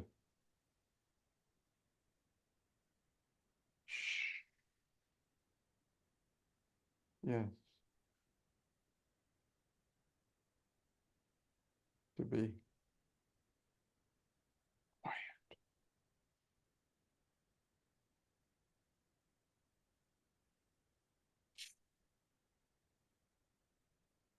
And withdraw.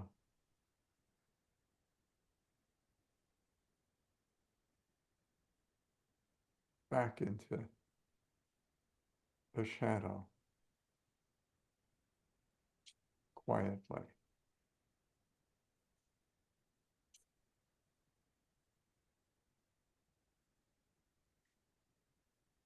Yes. But now, that's it. Just take a big breath and exhale with a sound. And then exhale with a sound that isn't air, but voice.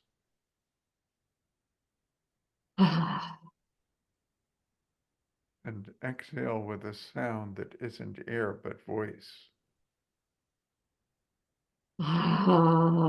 There it gets closer, and then that's all voice.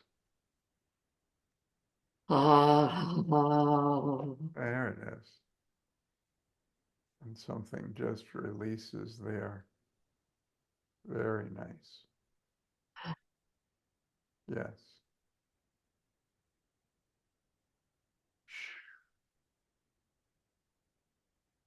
Good job.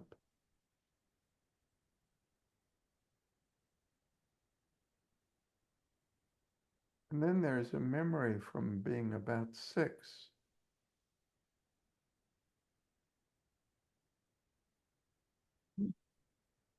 And what's going on for a 6-year-old? My mom's putting curlers in my grandma's hair, and then after she leaves,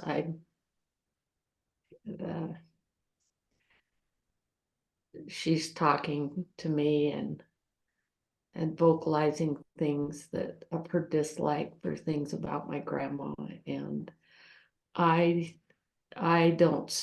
totally understand and see my grandma through understanding and love, but I'm also listening to my mother and being there for her and being empathetic for her at the same time.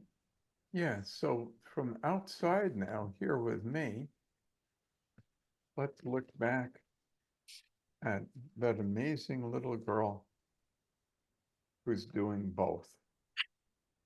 That's it. Yeah, and let's all just surround that little girl.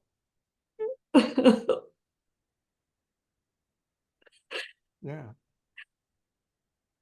That's a hard thing for a child to do everything. Yeah.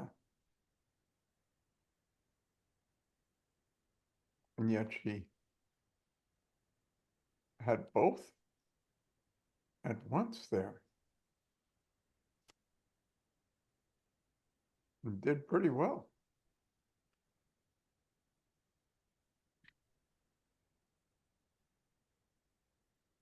And then later, you gave birth.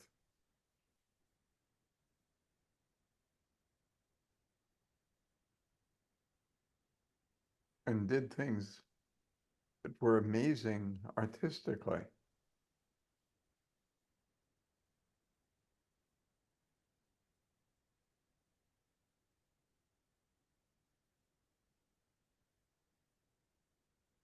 And you and your daughter joined a really special community.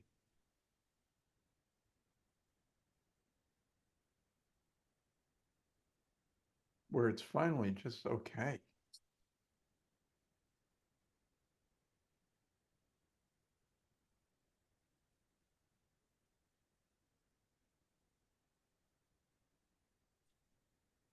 And where you don't have to be nice.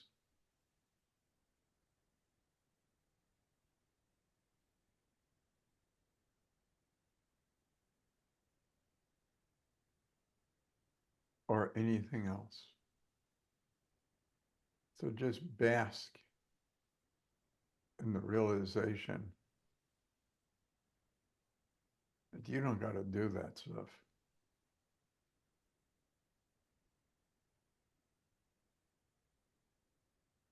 You get to do other things.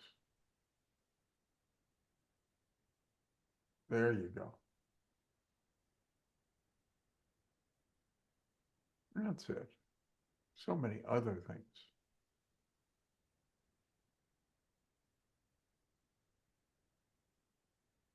And then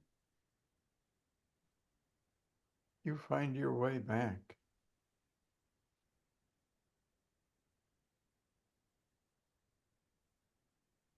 Yay. Good job. And how's all of that leaving you, dear? Uh, feeling gratitude.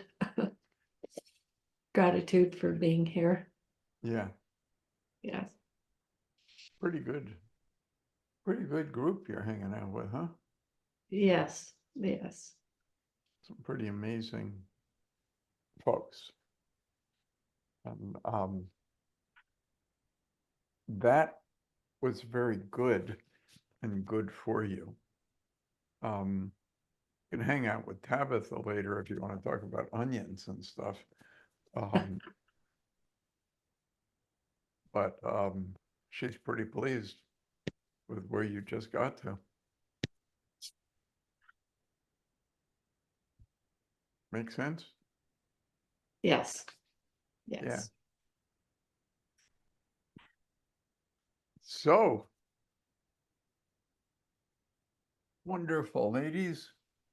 That is taking us right to what there was for us to get done in today's voyage. That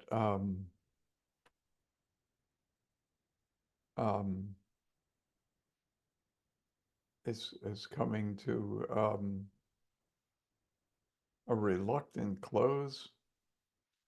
The boat is kind of pulling into the dock. We know it'll go out again.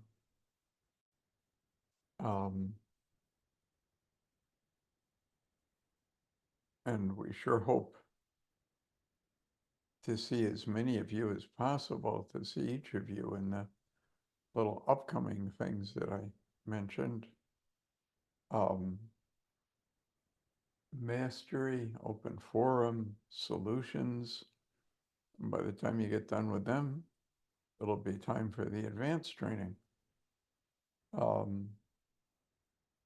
And it's certainly my intention to just keep opening more up and offering more, so that this is an exciting place to be, with amazing people and so much that can be learned and experienced. So, gosh, look at that. It even gets better. People show up to say a loving goodbye. We're pretty lucky there. And you're just such an incredible group of people. I feel enormously lucky and grateful to every one of you for your passionate joining in this mission that we share. Stay safe, lots and lots of love, and we'll see you just around the corner. Good night, folks.